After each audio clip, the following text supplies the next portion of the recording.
So, welcome to the very first module, and that is the foundational module. Now, I cannot stress enough how important this module is. You may think I'm just joking, but I'll be honest with you. If this is nailed, half of the job is already done. This is where I see so many coaches mess up from the very beginning, and then they may take them 3, 6, 12, even 24 months sometimes to actually figure out why is it what they're doing right now is it not working? Why is it that they're not getting clients? Why nobody's actually speaking to them in the DMs? So in today's video, this very first week, we're going to cover the most important part, and that is the foundation. So with that being said, let's get straight to it.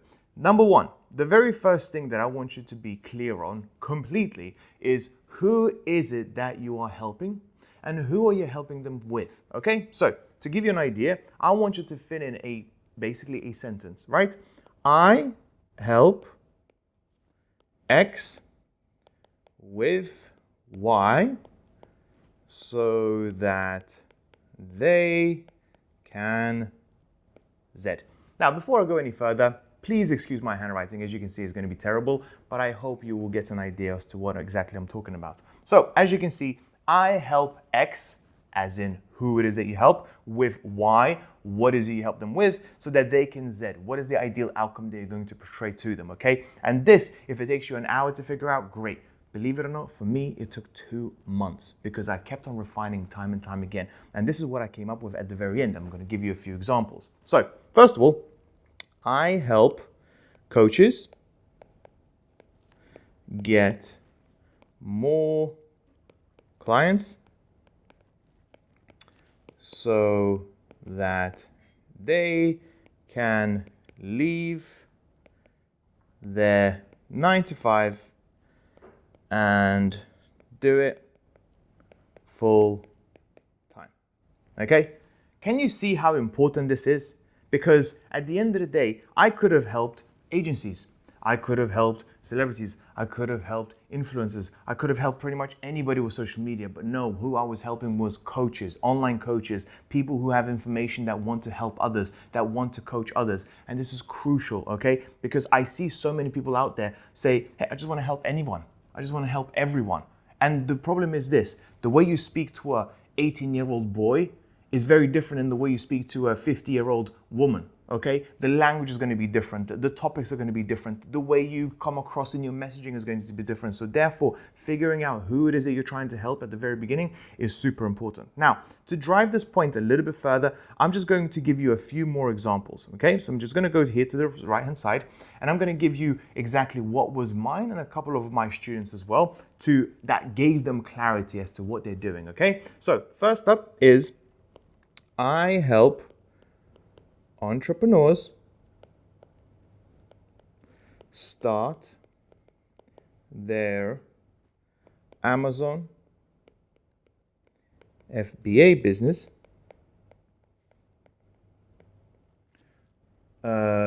so they can quit their job and live life on their terms. Okay, so I'm going to repeat that again. I help entrepreneurs, not people, not everybody. I help entrepreneurs start their Amazon FBA business, not Etsy store, not a dropshipping website, not eBay business, so they can quit their 9 to 5, so they can quit their job and live life on their own terms. So I'm not going for somebody who already has been in the Amazon space for 5 years and has been doing it full time already. I'm starting with brand new beginners. And that is the sort of messaging that I want you to be super, super clear on. Now, to give you a little bit more, I'm going to give you a few more, okay? So another one that has worked for one of my clients, I help burnt out executives, okay, manage their stress so they can 2x the output of their team. Okay, Now, again, super important because this particular client was working with everybody in the very beginning. He was helping mums dealing with stress with children. He was helping with women and dealing with stress in their daily lives and so on and so forth. It's only when we realize that, hey, you know what? Executives are the ones that have the most amount of money and the most amount of support you can provide to them. They will get the most out of it. We went from, I help burnt out executives, not everybody, manage their own stress so they can 2x the output of their team. So we have the end goal as well. So when we started making content around that, it was very, very clear as to who on earth we're trying to help. Okay, we actually, to the point it came to where we actually had to turn some people away because they were not exactly the ideal profile that we were trying to help. And I'll give you one more. Okay, and this will actually segue to my next point. I help brides, okay, look their best on their wedding day so it becomes a moment they never forget. Can you see how clear we are? Who we help, what we help them with, and what is the ideal outcome? This is where it all begins, okay? Which brings me on to my next point. I'm sorry to say this, but we can't help everybody. We're gonna have to niche down at the very beginning. Because if you're going to help, if you're just a fitness coach right now, helping people lose weight, well, guess what? You're going to be up against millions of coaches out there. And the truth is this, those millions of coaches have been there longer than you. They've been in the game much more. They've got many more testimonials. They've got many better results. They've got referrals. They've got a reputation. Whereas you, my friend, are just getting started. You may not have as much. So by you going very, very broad, you're up against the best of the best. So therefore, my goal isn't to go for the mass market in the very beginning, isn't even go into second market. It's actually to start off right here. And believe it or not, this small piece that I'm talking about, this small niche, can easily rate you, I don't care what it is, anything between 10 to 50K per month easily, okay? And just to kind of give you an example as to what that is I had a personal trainer, one of my very first clients actually. She wanted to go from personal training indoors to actually personal training online, okay? And what we started off with was basically, well, just help everybody and help them lose weight to get into best shapes on their lives and so on and so forth. So that was the wide niche. And guess what? We did that for 2 months. Nothing happened. She tried various kind of videos doing all sorts of stuff. Crickets in the DMs. Nobody cared what she had to say. Nothing. Okay? You might sound familiar right now. Then we moved into the second part. Okay? And this was the second niche. We thought, you know what? Instead of just helping everybody, why don't we help women? We help women actually speak more about their hormonal health.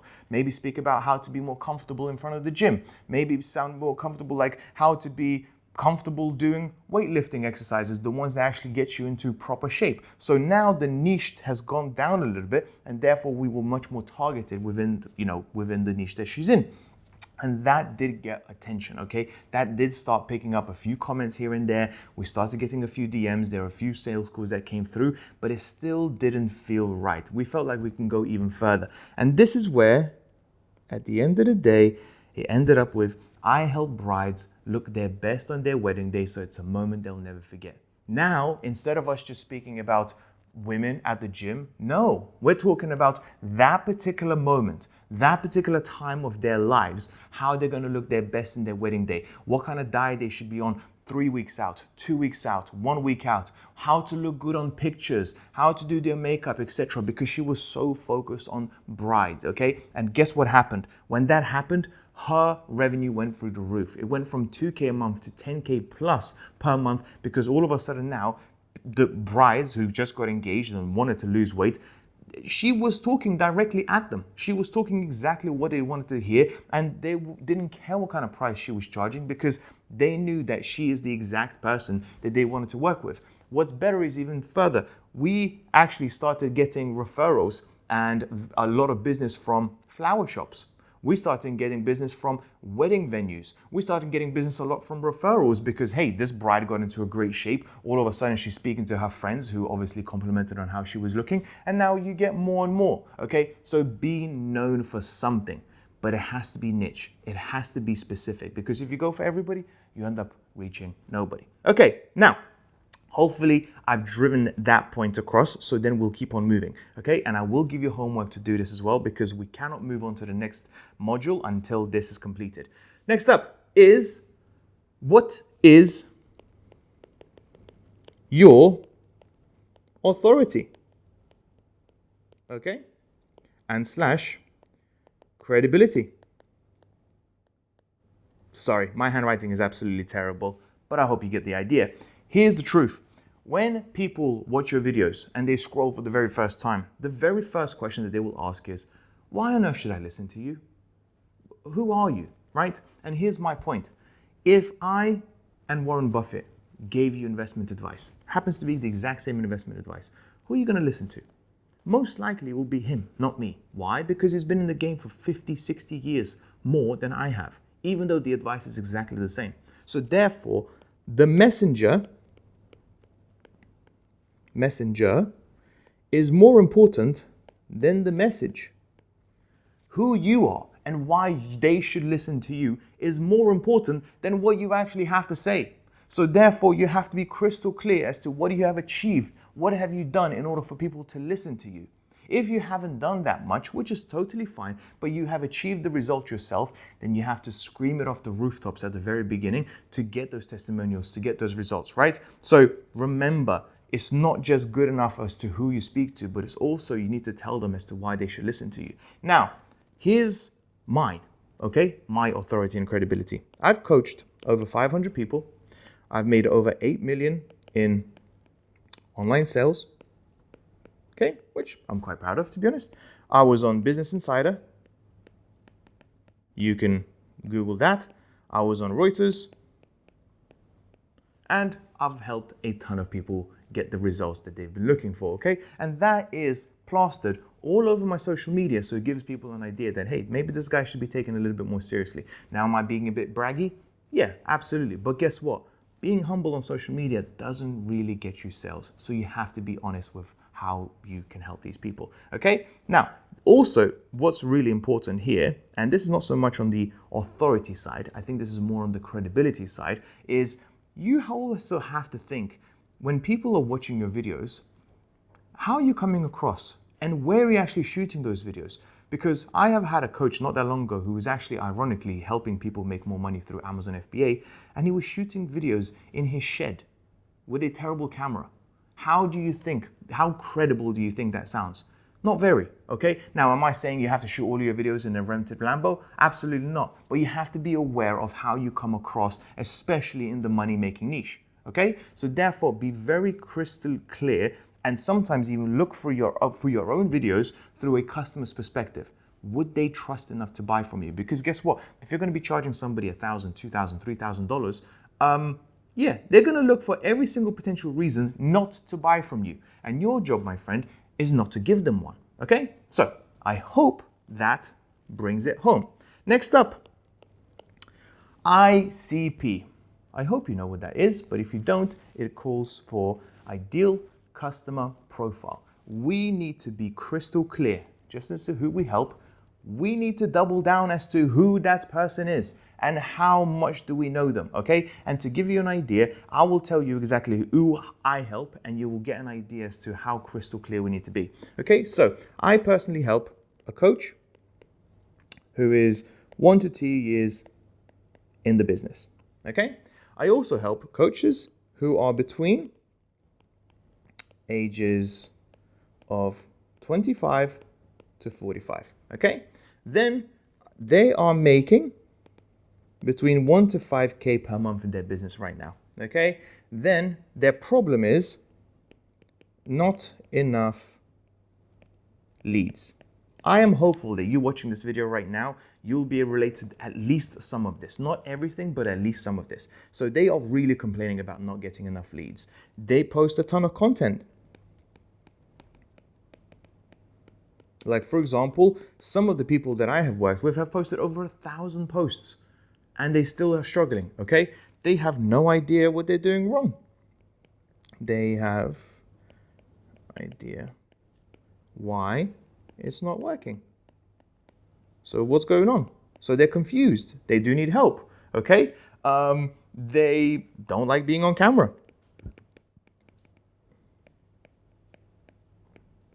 okay? Why am I so specific? Is because in my messaging, I'll be able to describe you sometimes even better than you can yourself. And I know the vast majority of my clients don't really want to be on camera, okay? So they don't like being on camera. Next up, they know that they're a good coach, but nobody seems to buy.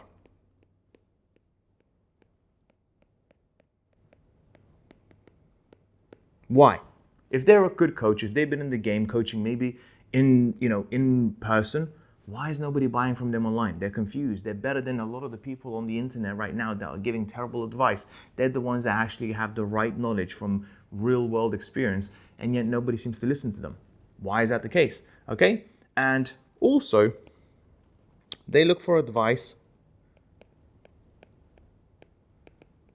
on social media, but there's over 100 people giving 100 different ways. So, what are they? They are confused.com. Okay, because one person is saying one thing, one person is saying another thing, one person is saying another thing, and so on and so forth. And this is super, super important because when I am shooting content, sometimes I will actually look through my sheet of what is my target ICP, and I will try and put myself into their shoes, because it's only when I put myself into their shoes and think what's their pain, what they're going through, what exactly they want, then I'll be able to relate that in my messaging so much more, but not just in my messaging, in my sales calls, in my conversations, in my group coaching calls, and so on. And I actually really hope that you will relate to some of these things, because if you do, then clearly I'm doing a good job. If not, then there's a problem. Now, does that mean I'm not going to take on somebody that's 23 because I'm looking for somebody that's between 25 to 45? No, not necessarily. But that is the type of language that I'll be using to that type of demographic. The way you speak to an 18-year-old is different than the way you speak to a 50-year-old, like I mentioned earlier. Okay, so now what I want you to do is, like I said, write down your ICP. The better you know about them. Matter of fact, the better you know about them than they know about themselves, the more money you're going to make. So again, really, really important. Moving on, market awareness. What does that mean? Okay, well, what we want to do is find out this. Are they problem aware? Are they solution aware? Or are they unaware that they have a problem at all? That is something really important for you to know as well, okay? Because it depends on niche by niche basis. What does that mean? So, for example, if it's problem aware, okay, then people will know, hey, like this isn't working. Like, for example, my knee hurts, okay? I'm clearly in pain. I am knowing that I have a problem and therefore I need a solution. Really, really simple. Then I can't sleep properly. Again, I wake up tired every single day, 3-4 hours. That's all the sleep that I get. That's sometimes that I struggle with, and therefore I'm aware that that is a problem. Okay? I don't get any clients. Again, something that I'm very, very crystal aware of. Okay? And or the good old-fashioned, I can't lose weight. Okay? So why is this important? Because it is important when it comes to your messaging on social media. If they are not problem aware, then the message is going to be very, very different. But if, for example, I say, hey, my knee hurts and I need to find out somebody who can help me, well, then when I start watching videos and somebody says, hey, here are the 3 exercises to work on your knee, ligaments, whatever, joints, and so on and so forth, I'll be able to listen to them, okay? Because I am clearly problem aware. Now, if I'm problem aware, but now I'm not problem aware, but I'm aware of the solution, what does that look like? I hope you can guess. If you can't, I'll help you out, okay? So, what is solution aware? Well, I know that ads work. I know that ads work and they can get me more clients, but I've got no idea how to do them. I know I need AI in my business. Again, I know that it will help my business. I know it will cut costs. I know it will make me more productive, more efficient, but I have no idea where to start. So I know that there's the solution for my problem, but I don't know how to get it done, okay? And last but not least, actually no, that was the last one that I had. So for these type of videos, what you do is you speak more about the benefits of those solutions, how ads can easily scale up your business 5x, how an AI tool or this particular AI tool can cut your costs by 30% and so on. Okay, again, very, very important. And last but not least, unaware at all. Okay, so what does that mean? I'm not going to take time writing this out. For example, CEOs who are working 16-hour days for 5 months straight. They are unaware that they may burn out very, very quickly. So you need to educate them that this is something that they should address. Okay, next up, gym fanatics that are training 6-7 days a week. They may think they're training really hard and it's doing a lot of good for their body. However, they may be overtraining. They may actually be doing more bad than good, and they don't even are aware of it. So it is your job to make them aware of what they're doing is wrong and then guide them to a potential solution that, hey, maybe just training a little bit less, maybe increasing the intensity of the workouts that you do will get you better results as opposed to training every single day, okay? Or potentially, for example, parents who are doing everything for their children. They mollycoddle them. They do absolutely everything, and those children get very, very spoiled. And what these people don't know is that they are not setting up their children for the future that they really want for their children, right? Once again, they are not aware of the problem that they actually are having, and therefore you need to educate them. Okay? Now, moving on. Competitors. Again, super, super important. You know what they say at the very beginning? You want to emulate what other people are doing because it's clearly working for them, and then you want to innovate and become your own person. So what exactly am I looking for? Okay, when it comes to competitors, I really want to find out exactly 3 to 5 competitors, and I want to find out what does their profile look like? What kind of headshot do they have? What kind of bio do they have? What is the funnel? What is the customer journey? I want to go through the customer journey. If you're really cheeky, you actually even want to sign up for their newsletter, their email marketing, maybe even jump on a sales call to see what happens. The more research you do, the better. Okay, what else? You want to know exactly what they say. How do they come across? And more importantly, what do you like and what you don't like about them? Okay, because this will give you an idea. It's like, okay, this person, they're a bit too show-offy, not my cup of tea. This person educates, it's a little bit boring. This particular person is speaking more about their life story. Okay, that sounds interesting. Maybe it's something that I want to do as well. I will take some ideas from this person, I'll take some ideas from this person, and make my own persona when it comes to social media. Again, super, super important. Now, for example, once we move past the competitors, and this, again, we will go back and forth, we will see what's working for them because that's how you get started. The next thing is your unique mechanism, okay? So say, for example, you're a fitness coach and you're helping women lose weight, 10, 15 kilos, whatever. What's unique about you? Nothing. Okay, as of right now, there is absolutely nothing. You can be copied by somebody else very, very easily. It is only when you develop a unique mechanism, a brand, a name behind it, that now it is associated. That name is associated with you and you alone. Nobody else can take it away from you. So for example, with me, I have the Fast 5, okay?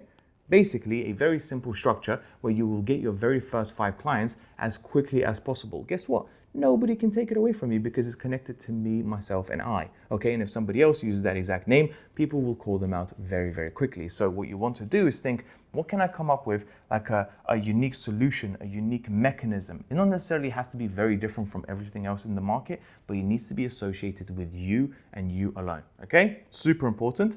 And then last but not least, super important as well, and this is what's going to make you stand out from everybody else, and that is, I'm going to write this down because this is important, who you are not. Okay? Because what you want to do is you want to repel the people you don't want to work with, and that way you will attract the people that you do want to work with, okay? You can't be drawing within the lines and trying to appeal to everybody, because if you do, you will end up being forgettable and you will end up not reaching anybody. And I will speak about that in future modules because this is a big thing as to who your enemy is. But for example, in my case, I am not gonna flash a Lambo in your face. I'm not gonna do that. That's not me, because the customers that will attract are not the type of people that I wanna work with, okay? I'm not going to tell you that it's going to be fast and easy. because that is a very sketchy tactic in my opinion, and it's just trying to get you, your money, so to speak, to sell you the dream, and that's pretty much it. I will tell you exactly what it's like, okay? I'm not going to work with people who are short-term thinkers, okay? If coaching is something that you're doing for the last couple of weeks and you're going to see if you're going to get results over the next couple of weeks, and if that's not happening, you're going to move on to something else, you again are not the person that I want to work with, and it may not be right for you. You are only going to be of interest for me to work with you is if you're thinking way, way later down the line. For example, I'm thinking, what am I going to do in 2027, 2028, 2029? If you're thinking, what am I going to do next month? Maybe I should try something else. Again, this is something that I don't want to hear. And last but not least, I don't want to work with people who give up at first sign of trouble. Because even if you do have the best coach and the best mentor in the world, does not mean that everything is going to be hunky-dory and everything's going to be easy. This is a business, okay? And running a business is not that easy. Even with the right guidance, the right support, there will still be times where you really struggle sometimes. You really don't want to get out of bed. You really don't want to shoot that video. You really don't want to take that sales call. But guess what? Because you're working with me, you're going to do that. Those are the type of people that I want to work with. So, with all of that being said, I hope you now have some ideas, and I hope you now have some things to think about. Write down on a Google Doc, okay? That will be your business plan, your master sheet in the very beginning as to who you help, what you help them with, who's your target ICP. Look into your competitors, spy on them as much as you can. Sorry, but I did say that. Who you're not going to work with. And when that's done, submit it down below and we'll unlock the next week. So in today's video, we're going to talk all about your offer. Now, notice how I haven't touched on social media just yet. Notice how we need to set everything up in place around your business first before actually going into the public. Because if we're not sure about what we're going to sell, when something happens and people are actually starting to show interest, what are we going to tell them? And more importantly, think about this. If your videos start going viral and you're getting hundreds, if not thousands of views, and you don't have this structure in place, you may potentially be losing on thousands and thousands of dollars that you may otherwise would have collected, right? So basically creating this offer in the very beginning and being crystal clear as to what you provide, what kind of outcome you're going to provide, and what kind of service, what kind of pricing you're going to do is really, really important. Hence what we're going to do is talk about that today. So, offer. Let's get straight to it. This is going to be your main offer. And I'm going to give you from the best to the worst, so to speak, to kind of give you an idea as to my thought process behind it. And the very first one, when it comes to coaching offer, let's be honest, what comes to mind? And that is one-to-one coaching. Now, why am I a big fan of one-to-one coaching at the start? And it's very simple. When you're just getting started, you've got all the time in the world, and therefore you, in my opinion, should be doing whatever you can to get as much information from your clients as possible. You want to give them as much help, as much support as possible, but also they will provide you with a lot of valuable information that you can use then later for your own social media. They will tell you about their struggles, their pain points, their issues, what exactly is working for them and what isn't working for them, and that information, you can transcribe it and you can actually use it in your social media. And in the very beginning, one-to-one is something that is very, very good in terms of getting the fastest results and the highest price, okay? Because they're getting your undivided attention. And when you're just getting started, it's not so bad. Now, next up we have is group coaching, or let's say community, okay? Now, I also like this as well. The reason why is really simple, because one-to-one, it's your time. You're trading your time for money. Whereas with a group coaching offer, you are now essentially having something called leverage. Instead of just one person being coached at the time, etc., what you want to do now is have a community of like-minded individuals who are going through the exact same struggles and exact same issues. And that is a really powerful thing to do, because sometimes people want to hear other people's stories. How are they dealing with the problem that they're having? And that is really, really important, because if they sometimes feel alone and isolated and the only person they can speak to is you, they may start to struggle to continue to persevere when things get tough. But when you have that and introduce that community feel into it, people start to vibe off each other's energy. If something works for one person, they will then pass on the information to the other, and so on and so forth. Now, this, as you can see, the first one is highest price. This is where we get leverage. Because let's be honest, whether you have 5 people in your community or 50 people in your community, it doesn't really change that much for you as a person, okay? So here we are trading time for money. And here we do not. So which is why in the very beginning, when you're just getting started, one-to-one is great, but later down the line, you may potentially want to move more into a group coaching offer. Now, what's even better, instead of just group coaching offer, why not have something called a hybrid? Which is what you see a lot of people have these days, and that is one-to-one coupled with a community, because then you get the benefit of both worlds, right? You get the accountability piece and a clear expert in you helping them, but they also get the community where they get to speak and potentially make friends with other people as well, okay? And this is what one of my most favorite ones as well, because you are literally just adding extra value to these people without doing any much extra work, okay? So hybrid is something that I definitely think you should consider. The problem is with hybrid offers in the very beginning is this. When you're just getting started and you don't have that many social media followers, and don't get that many views or anything like that, the last thing you want to do is have a community of like 2-3 people. And it just feels like a big ghost town, okay? So you want to be relatively established. You want to work with a few people beforehand to therefore have a community of like-minded individuals. And there's quite a few individuals in there, right? So when I started my hybrid offer, it was actually around 15 to 20 people that I have already worked with that I invited, because then I knew it's actually going to have that community feel, okay? And last, so this can go horribly wrong, by the way, so don't do it too soon. And last but not least, the one that I'm kind of the least happy with, to be honest, I don't really like it anymore, but I still want to mention it here, and that is a course only, okay? Now, be 100% honest with you. When I just got started, that is exactly what I sold. But I started that in 2020, before ChatGPT, before AI, before all of the tools that we have right now at our disposal. The truth is this: somebody can create a course and get the information that a course delivers very, very easily. So therefore, you can't really sell a course effectively anymore, because why would anybody buy from you? We can just put up a few prompts on ChatGPT and get that exact same information, okay? Now, yes, a course can provide a little bit of nuance and support in that sort of sense, but is it worth the money that it once was back in the day? No. I think courses had its golden era between the 2016 to about 2022, 2021, and then after the introduction of AI, it started to go downhill. So now another thing here that I want to keep in mind when it comes to choosing your offer is the actual niche that you are in. In a finance niche, where if you help people get paid, make more money, any one of these offers will be useful, i.e. one-to-one, group coaching, or the hybrid.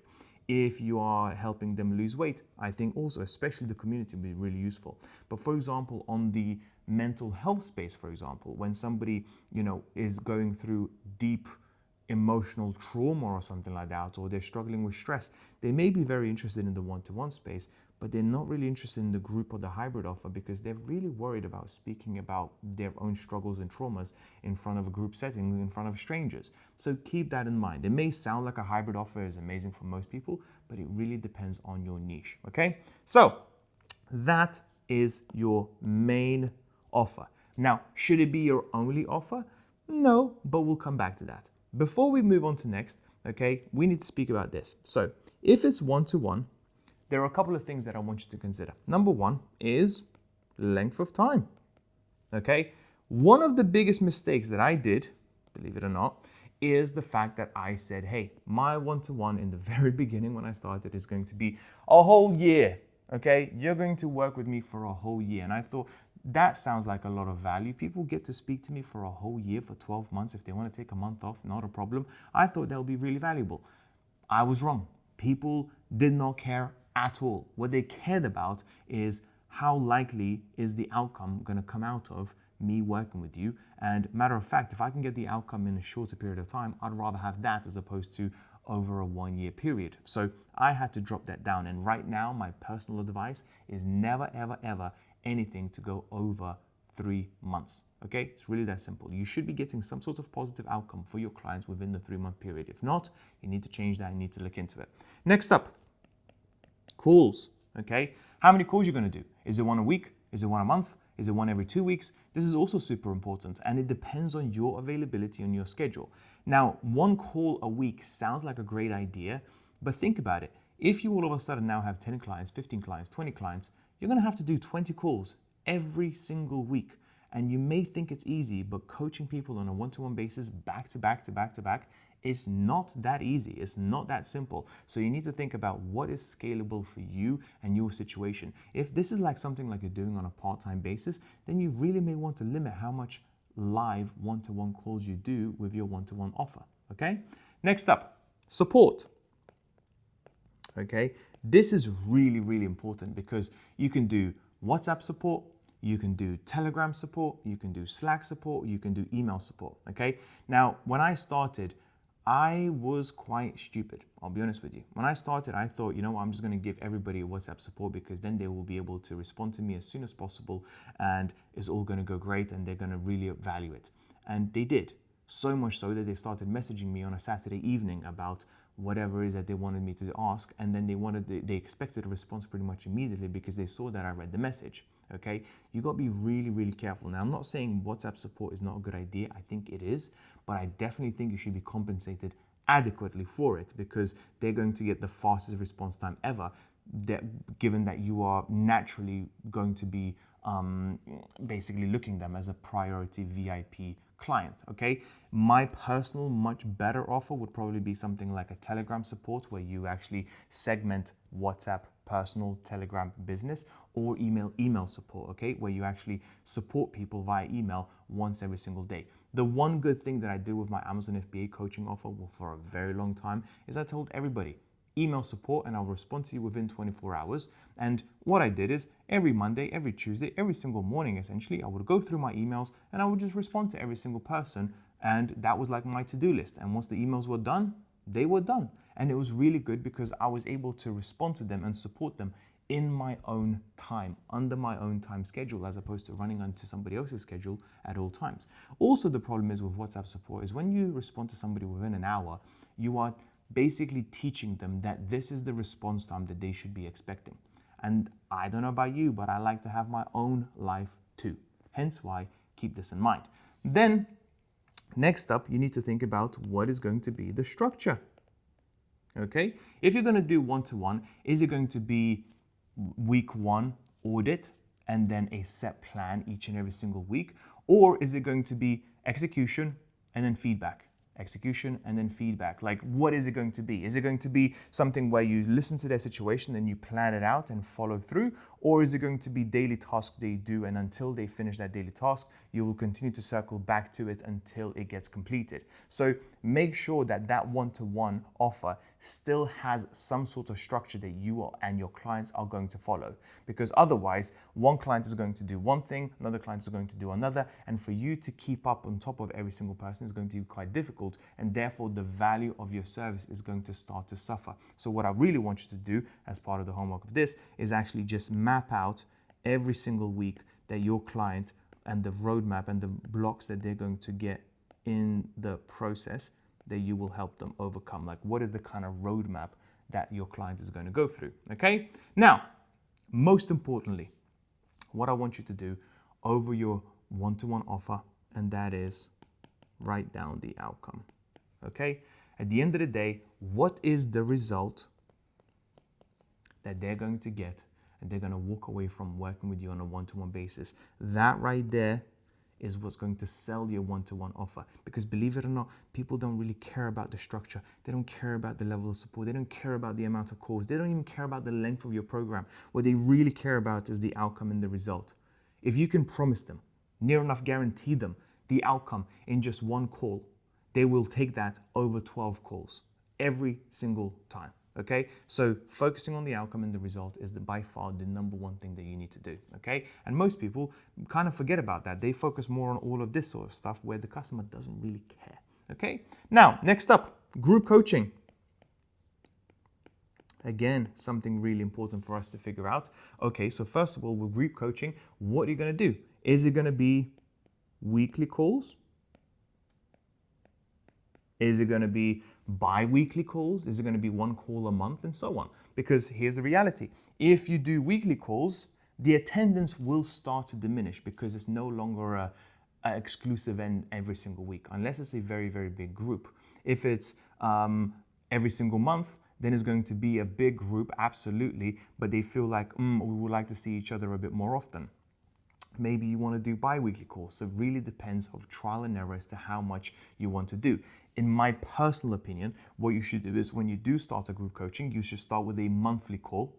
And then if you see that, hey, people, there's so much to discuss, so much to talk about, so much value to give, then you can bring the frequency up, so to speak, as opposed to going from a weekly call all the way to bi-weekly, all the way to monthly. Because then people will be like, well, you know what, hold on, I've paid this much money and now all of a sudden you're reducing the amount of time that we get to speak to each other. Okay, so start with less and give more as opposed to the other way around. Okay, next up, what we need to do is also think about, is it going to be hot seat versus topic? Okay, what does that mean? Well, a hot seat is really simple. The people that come on to the call, you will point into one of them and you will speak about the problems, the issues that they're having right now, whilst everybody else listens and chips in. Or do you want to do the topic side of things where you say, hey, in today's call, we're going to talk about nothing but sales. And here are the things that I want to cover. You guys listen for half an hour, and then half an hour you're going to ask me questions. Again, this really depends on your niche and exactly how comfortable people are being put into a hot seat, because all of a sudden then everybody's micro-analyzing their situation, which sometimes they're not necessarily may be happy with. So again, something that you may want to consider, maybe test it out in your group and then ask for feedback, because the idea behind all of this is that it keeps getting better and better over time, depending on what your clients like to hear and like to see. Next up, community access. Okay, so what does that mean? Well, how much access are they going to get? Is it going to be lifetime? Is it going to be for a week? Is it going to be for a month? Is it going to be for a year? And so on. Once again, in my personal opinion, you should never do anything lifetime. I think you should do a limited amount of access, maybe as long as they've got their one-to-one. So for example, if you're helping somebody for 3 months, they should have community access for 3 months. And then after the 3 months, you either say, hey, do you want to continue working with me on a one-to-one and get access to everything? Or do you just want to stay within the community at a lower rate? Okay, but please guys, if there is something that you want to take away from this, is never do something lifetime, because it kills the lifetime value of your customer, and also never do something like a 1-year program, okay? Because then you are married to that customer. They will not take it seriously or whatever, okay? You really want to make sure to actually even reduce the duration, because then it creates that urgency that, hey, I've just paid somebody so much money, I want to get as much support out of them as possible in that time period, okay? Sometimes, from my experience, is that the shorter the time frame, the better the results. It's very weird how it works, but that's just how it is, okay? Next up is peer-to-peer accountability. Something that worked really well for me, and that is keeping other people, each other accountable. So for example, when I did a sales training, what I did was I paired people up, and then I told them, hey, why don't one of you does a sales call and the other one listens, and then vice versa. Like, why isn't one the buyer, one the seller, and then you role play? And that proved to be really, really useful, because they got extra value without me being even in there, okay? So it really, once again, depends on your niche, depends on your offer, but it's something that I think you should potentially consider, okay? And then last but not least, replay library. Again, something that is really, really valuable, because let's say you started off your community in June and somebody joins them in September. Well, it's really useful for you to say, hey, you know what, you're starting in September, we've had this community running for quite some time now, here is the library of all the calls that we have had that I think you should listen to. In this call, we focused on this, in this call, we focused on that, and so on and so forth. It's just providing extra information, extra value without any extra work from your side, okay? What's important here is this though. People, and I can't stress this enough, don't stay for information. You may think so, but they don't, okay? People stay in community for accountability and that community feel that, hey, we're not in this alone, we're here to do it together, okay? This is what you sell to people. This is what you talk about. This is what they want to get and want to see and want to get the idea of, okay? Really, really important, because we have more than enough information these days with Google, with YouTube, with ChatGPT, and all the rest of it. It's the communities that AI will never be able to replace. Keep that in mind, okay? And then if it's a course, a hybrid, of course, makes perfect sense as it is already. If you're going to go down the my unrecommended, not recommended course route, then you need to keep it super simple, okay? Not like 100 plus modules, because nobody's going to watch them. So you want to break them down. Okay, it doesn't really sell your course that much when you say to somebody, hey, we've got 150 modules for you to go through.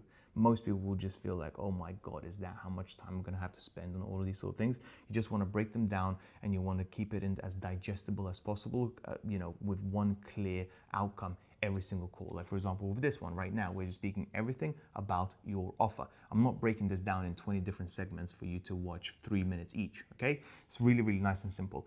And make sure not to have any fluff, okay? Don't go too much into the mindset. Don't go too much into your potential stories and so on and so forth. You are here to educate. So if you're going to go down the course route, educate them as best you possibly can, okay? Now, I'm not going to speak too much more about it because I'm not the biggest fan of courses, so we're going to leave it out there. But if you do need a little bit of help, let me know. Okay, so we're going to move on to next, which is, a lot of people don't forget about this completely, and that is bonuses, okay? Now, why exactly is bonuses important? Well, it's because it wins you extra sales, okay? There's a reason for that, because it increases the perceived, I'm going to write this down because it's super important. It increases the perceived value of your offer, okay? It removes objections, okay? Everything, the whole point of the bonus is just to increase your sales. And last but not least, most importantly for your clients, it speeds up results, okay? That's the whole purpose of these bonuses. And also sometimes you can actually use the bonuses like, hey, right now we have this bonus over the next week or so. If you sign up with us, you'll get this bonus, okay? Now, what could potentially bonuses work and what's the benefit of them? Well, number one is an audit call. Say, for example, somebody signs up for your community, but you say, hey, I understand you're not going to get much value with the community on its own. How about I do one audit call with you and I'll tell you exactly what your problem is and where you should focus the vast majority of your time and effort into it. Audit call is very, very good. Next up, templates. Okay, now yes, I understand ChatGPT can provide you them and all that sort of stuff, but if you, for example, in my case, have like DM templates, scripts, funnels, ideas, examples, and all that sort of stuff, again, it just helps with that perceived value because people don't have to research it and do it themselves. They already see, hey, this person has used it time and time again. If it worked for them, why can't it work for me? Something that could be an easy bonus for you to create and sell, okay? Next up, mini course. This is where I think you should sell that course, okay? Now, some people may watch it, some people may not watch it, but they will find it useful. I'm certain of it, okay? Next up, recorded breakdowns.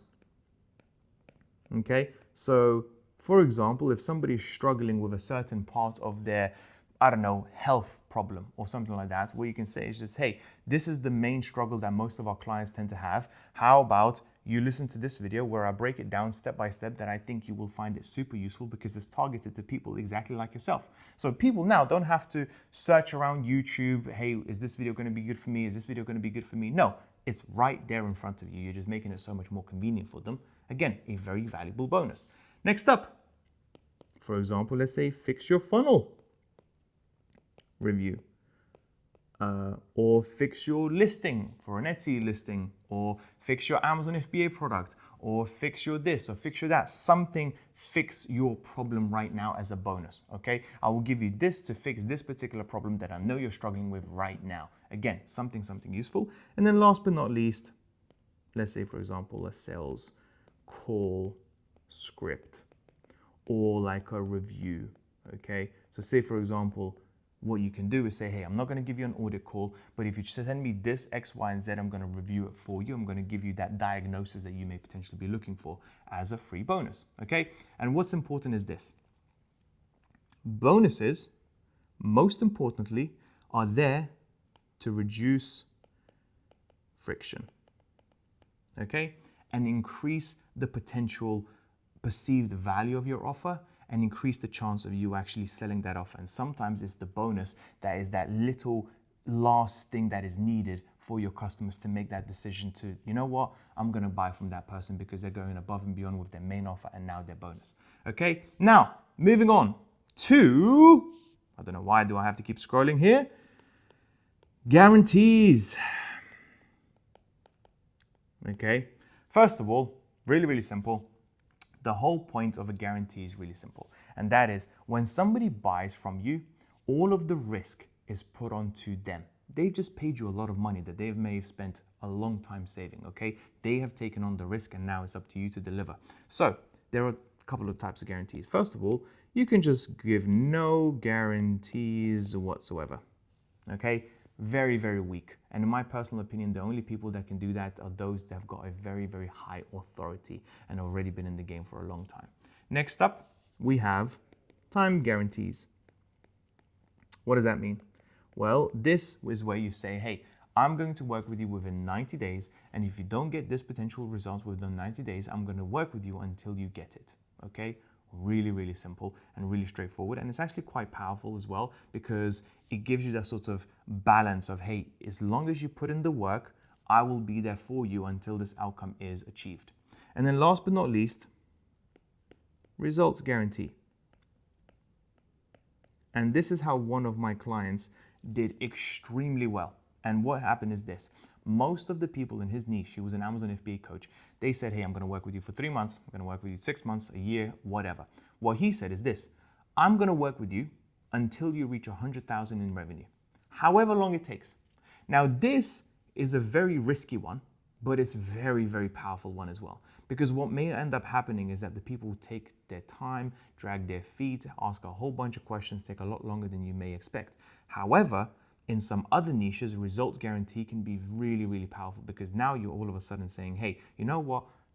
I know you're taking on the risk by paying the money, but I can guarantee you, I'm going to put this in writing, is that I'm going to stay with you until you have achieved this result no matter how long it takes, okay? And what you have to understand is this. It's not the guarantee that creates the risk, it's the bad client. It's the clients that you don't really want to work with. So if you're going to provide a time guarantee or a results guarantee, then when you go onto that discovery call, you really want to make sure that this particular person sounds like a person that you really want to work with and sounds like a person that will get the results. Because otherwise, that guarantee will be the biggest headache of your whole business. So you've got to be a little bit careful, okay? Now, next up, naming your program. This is pretty straightforward, but I want to make sure that you don't make the mistake that a lot of people tend to make. And that is, there are bad names and there are good names. Let me give you a few bad names. Let's say Elite Coaching Accelerator. Jesus Christ, it's even hard to spell it out. Or Next Level Mastermind. It's really simple. And that is, nobody knows what the hell it is. Nobody even knows what you're talking about. That is a bad name. Nobody's going to remember it, okay? The key here is this. A 5-year-old needs to understand what it is that you sell. It needs to be as simple as possible. So let me give you some ideas for some good names, okay? And what you want to do ideally with this is just have your top 3 and then just ask people around you, hey, which one sounds like the most memorable? Which one sounds like the most appealing, the most easiest to understand, okay? So for example, 10K months system or something like that. Or potentially the client system. Or potentially content to clients. Really simple. A 5-year-old can understand this. The cash flow system. Okay? Very simple, very straightforward, easy to remember, easy to understand. Okay? Next up, pricing. This is a big one. I could do a whole video on this, and maybe I should. Pricing. Okay, now, here's the golden rule when it comes to pricing in the making money niche, okay? And that is this. If you can guarantee somebody that they're going to make 100K extra in a single year based off the advice that you're going to give them, in my personal opinion, you should be willing to charge at least 10% of that result.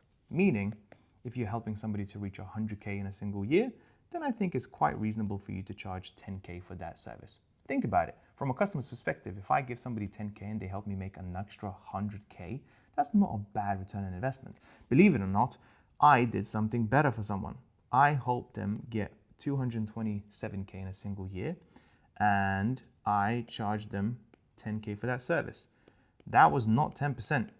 It clearly goes to show that even 10K sounds like a lot of money. I actually undercharged them. I should have charged, by this math, 27 or 22K to be completely honest, okay? So yes, sometimes pricing may sound like a lot, like 10K sounds like a lot of money, but people don't really focus on the pricing. They care far more about the value. So value always trumps pricing. You can charge somebody 100K, okay? But if you help them make an extra million that year, 100K sounds like a pretty reasonable price, even though it sounds like, to most people, like a whole bunch of money. Now, the question is, do you have the authority, the credibility, the testimonials to do so? That's another question. But sometimes it all depends on how much value that you provide to these people. Now, what I also want to highlight is this. Who is your customer?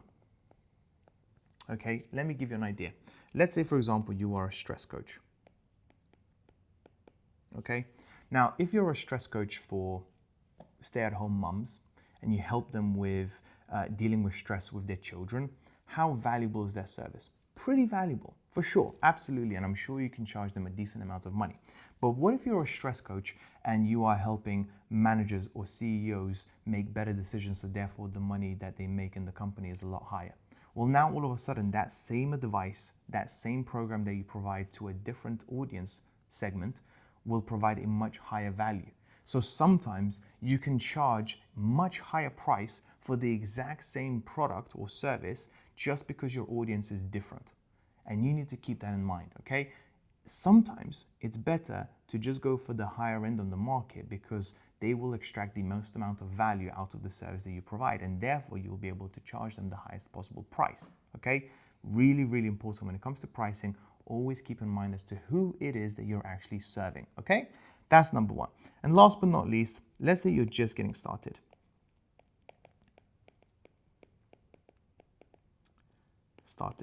Okay? Now, I'm gonna say something that you may not agree, you may not like, but if you're just getting started, let's be honest, you're not gonna be the best coach out there. You're not exactly going to have a lot of testimonials, referrals, credibility, reputation, none of that stuff. So why would somebody, pay you money when they can go to somebody else, a competitor, who is going to have much better ideas, much better credibility and all that sort of stuff, who's been in the game a lot longer?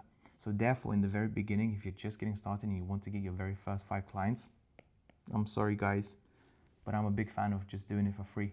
Because the truth is that because you're not that good, you will actually get more value out of your customers than they will get out of you, number one. Number two, you will just get better and better over time. And when you provide something for free, most importantly, is that imposter syndrome is going to go down tremendously. Think about it. If you're just getting started and you've charged somebody $10,000 right now and they just paid you, can you imagine how much pressure you're now going to be under because the expectations are of somebody who just charged me $10,000?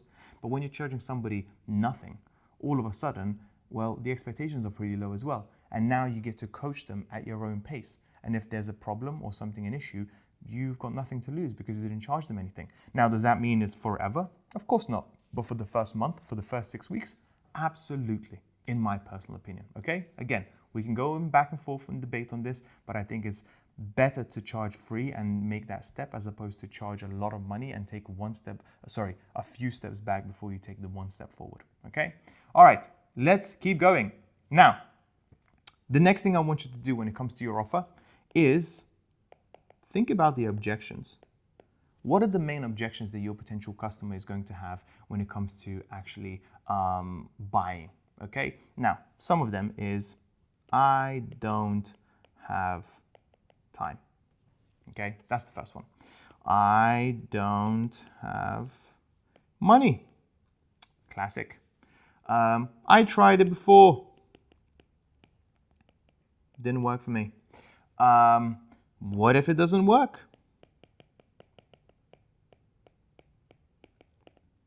What's then? I need to think about it. That's a good one. Also, when it comes to I need to think about it, it's never I need to think about it. That's a smoke screen. That's not really a good objection, but that's a topic for another day. Here's the truth though. In my personal opinion, you want to bake all of these objections into your offer so they don't come up when the sales call happens. So for example, if they don't have the time, what you could bake into your offer is done for you templates. Okay? Or you can potentially say, hey, we've got a super simple system that takes only a couple of hours a week. I mean, you watch Netflix, right? You go out with your friends, you surely do have a couple of hours a week. Then let's say, for example, I tried it before or I didn't get any support or anything like that. Okay, not a problem. Well, my solution to this is WhatsApp support. Or potentially community or weekly calls. Again, it says you are handling these objections before they even arise. You already know, okay, these are the top 5 objections that I'm going to have.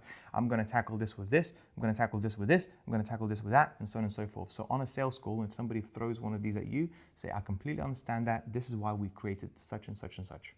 It's very, very easy to disarm those, okay, as opposed to thinking about them on the spot.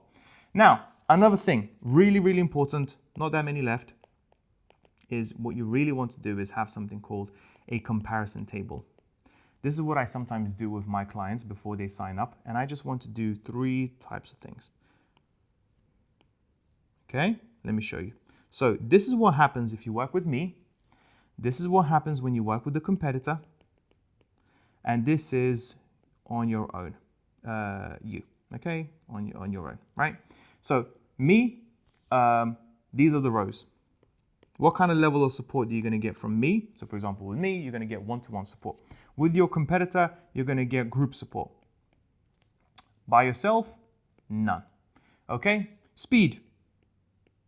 I'm going to respond to you within 24 hours. Competitor, 3 to 5 days, which does happen. By yourself, none. Okay? Access. You're going to get my WhatsApp number. Okay, so you're going to get direct personal access. You're going to have my own personal number. With a competitor, you're going to be put in a Slack or an email or something like that. And you, none, because you're doing it all by yourself. Okay, then simplicity. So you're going to get step-by-step guide. So we always exactly know where we're at. With your competition, you're going to get videos or a course, and you're going to be left to your own devices. And then by yourself, you're going to get none, okay? And here's the truth. All of these things should be pointing to a logical choice of working with you.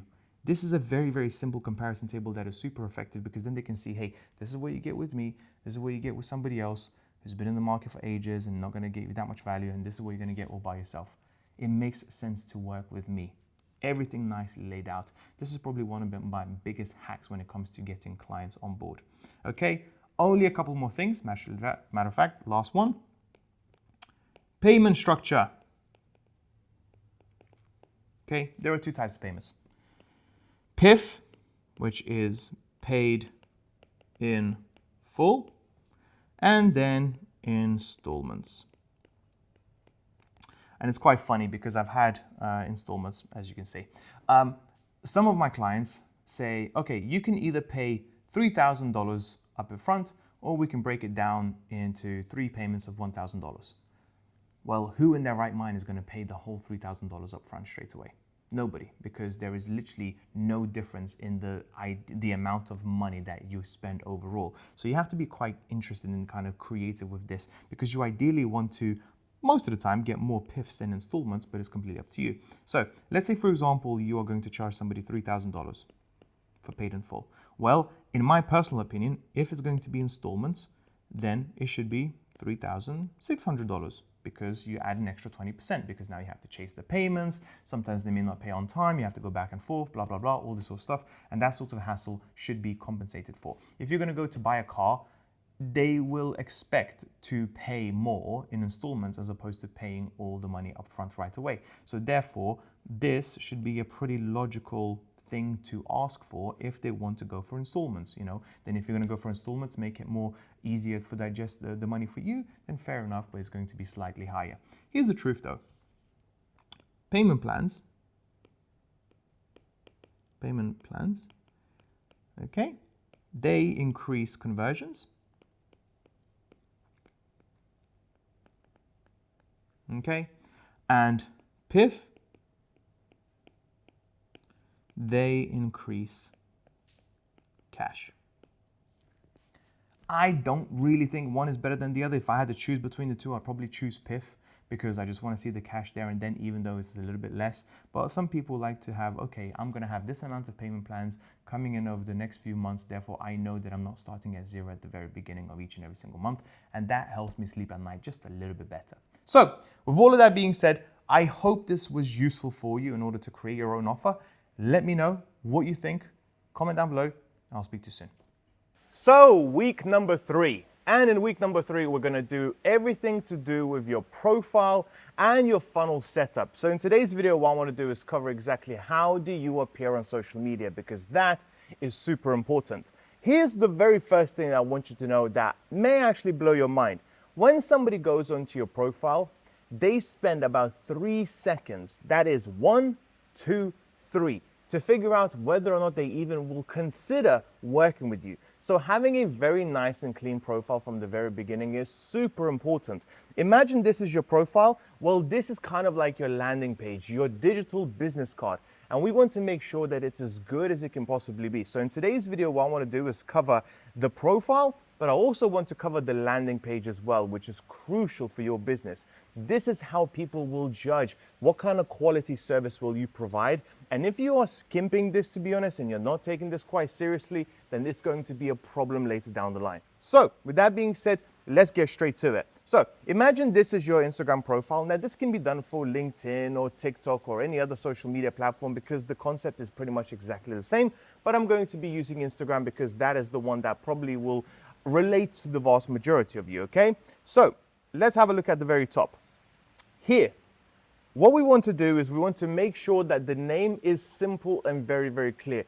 It shouldn't be Ben's Coaching 29, 55, 64 or anything like that. You are building a personal brand. Therefore, you want to put down your name and nothing else as much as possible because you just come across a lot more professional, a lot more credible. Just imagine Alex Hormozi or Iman Ghazi or Andrew Tate or whoever you is that you're watching right now had Andrew Tate 25, 65.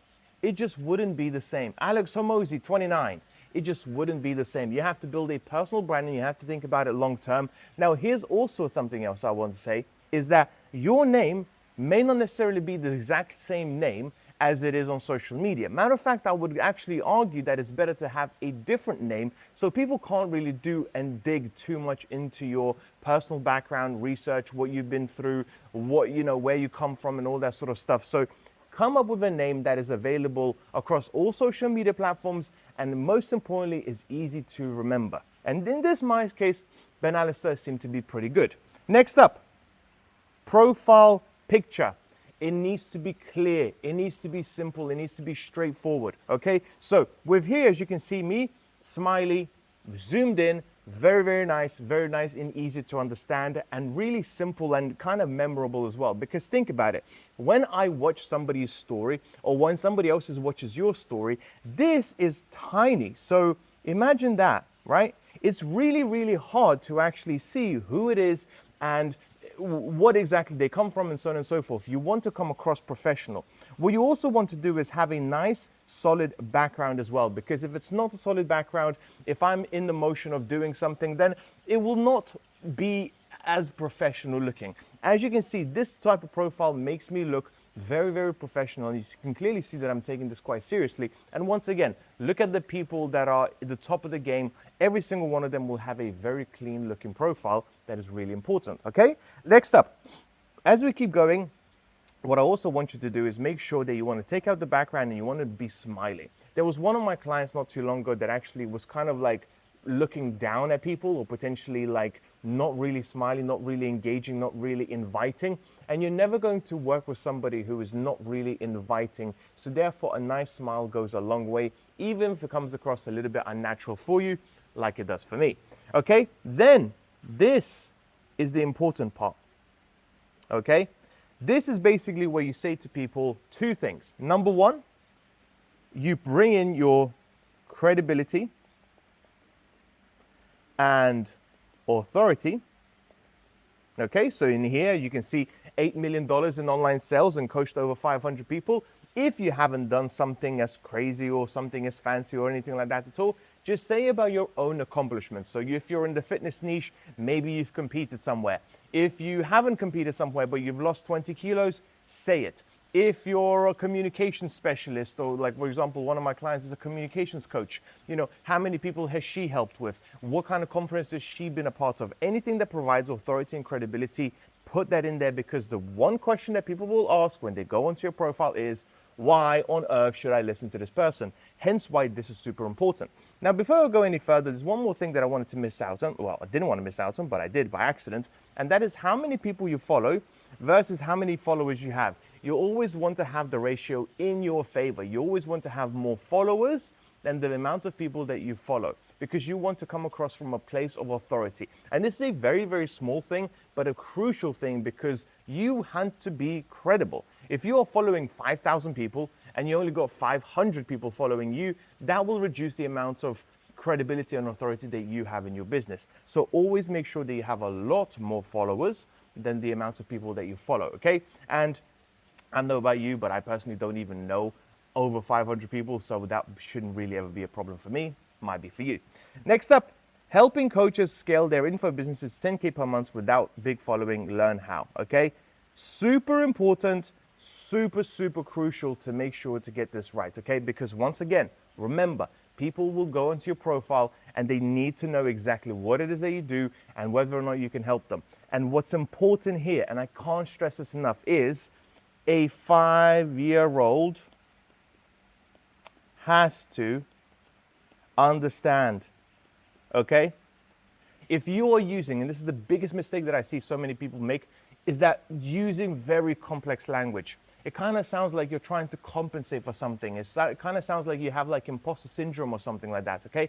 That is a problem. What I want you to do is keep it as simple as possible and tell people exactly who you help and what you help them with, and that's it, okay? Very, very simple. And what you want to do also here, you may want to use ChatGPT or Claude or whatever to help you get this right, because you only have about 150 characters to play with. So the very first line, authority and credibility. The next second and the third line is all about who it is that you help. Now, we're going to move on to the landing page in a minute. But before we move on to that, I want to speak a little bit about the testimony, the highlights, and then the 3 pinned posts, which some of you may not even have, okay? So 3 pinned posts, 3 highlights first. The very first thing that I want you to do is put start here, okay?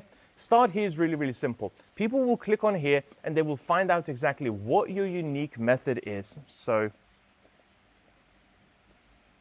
method, okay? You can always go onto my profile to see this, by the way, for some examples, but basically, how do you help people and what is unique about you? To give you a great example is one of my clients right now who's a fitness coach. He basically has a problem with everybody who puts in before testimonials or before pictures and then after pictures, okay? And his unique method is basically making sure that your after pictures stay after, because we never hear about those people who have taken the after pictures and then go back into going out of shape. His whole unique philosophy is the fact that, hey, I want you to keep those after pictures. I want you to stay in shape for the next 6, 12, 24 months and so on and so forth. Because what tends to happen is people lose weight, they go from looking bad to looking great, then they take the few pictures and then they go back to what they looked like before. His unique method is making sure that you stay there, okay? My unique method, for example, is the Fast 5 method, is how to get your very first 5 clients as quickly as possible. And this is all in the start here, because people then know exactly what your unique method is and whether or not they should go for you, okay? This is where you stand out from everybody else. Next up, this is, again, features. Now, for me, features is basically anything that is authoritative, okay? Anything that provides a little bit more credibility and authority, because I cannot stress this enough. It's not about what you say, it's about who you are, okay? I can give you the exact same advice as a billionaire on finance, and you will most likely listen to the billionaire because of who he is and what he has accomplished. Therefore, putting your accomplishments as much as possible is key to your success. And then last but not least, in the highlights, as you can see here, I've got client wins, client results, and client reviews. They all point to the same thing, and that is, my friends, testimonials, okay? You want to put in as much as you physically can in the testimonials page, because right now we're living in an area where online coaching, online info is at the lowest possible trust, okay? There is so much skepticism about that. There are so many people that are trying to scam and so on. So if you can put in client wins, client results, and client, whatever it is, testimonials that people can verify, that are super easy to understand, is gonna go a long, long way for you. Now, what you want to do ideally in terms of testimonials, video first, ideally. Second, voice notes, if possible. And then third, text, okay? If you can get somebody to do a video testimonial for you, which I will cover how to do testimonials in another video, but a video testimonial from a verified profile that people can check and say, hey, yes, this is a real person who has done and accomplished everything that this person has said, that is going to go a long way, because that person can see themselves in another person's suggestion, okay? Also, what's important is, if you can do testimonials as well, put down what niche they're in and what exactly, a little bit of bio behind them, because then they can relate to that person as well. Super, super, super important, okay? And then we move on to the pin posts, these 3 here. Now, why do I even speak about these 3 pin posts? Well, really, really important. And that is because when people go onto your profile, you will actually see those 3 posts the most. Okay, it's like when they land, these will be the ones that are going to get the highest amount of views over a long period of time, because every time somebody puts in my name, that's exactly what's going to come up, okay? So they need to be very, very important, and you have to be very intentional with what you put in. The worst advice that I saw is basically someone says, hey, put your 3 best performing posts. Well, if those best performing posts are a meme or something stupid that you may have posted and you may not necessarily be too happy with, then this is not going to work in your favor. What you want to be is very, very intentional. So first up, number 1 is your story, okay? Crucial to put this in, because this is where people will relate you to themselves, and people will figure out whether or not they want to work with you. This is why people still work with people. It's because of our stories, of our experiences, of what we've gone through. And what we want to do in our story, we want to speak about the struggles that we have gone through in order to make it where we're at today. It is all about story, is all about relatability. I think I spelled it correctly, okay? This is what you want to come across as relatable as possible. The last thing you want to do is in your story say, hey, I'm amazing at this, I'm amazing at that, I'm amazing at this, I'm amazing at that. No, what you want to do is say where you were before. What kind of struggles did you have to go through? What kind of drawbacks? What did people think about you? All of these sort of things, super, super important. You want to relate as much as possible to your current customer, because you need to show that you understand exactly where they were at the position that they're in, okay? You want to relate to them as much as you possibly can. Next up, here is a nice video, if you can, if you have the testimonials of clients. Again, have a look into my profile, because I'm certainly still going to have that video on, and basically that just says, hey, don't worry about what I say about my services. Look at what my clients say about my services. And then it's basically one client after another saying how amazing it's been working with me and how they recommend my service to somebody else. If you have 2 testimonials, put them in there. If you have 5 testimonials, put them in there. If you've got 10, put them in there. As long as they are the most credible, best testimonials that you have, those are the ones that's going to work for you in your favor. Because once again, think about it.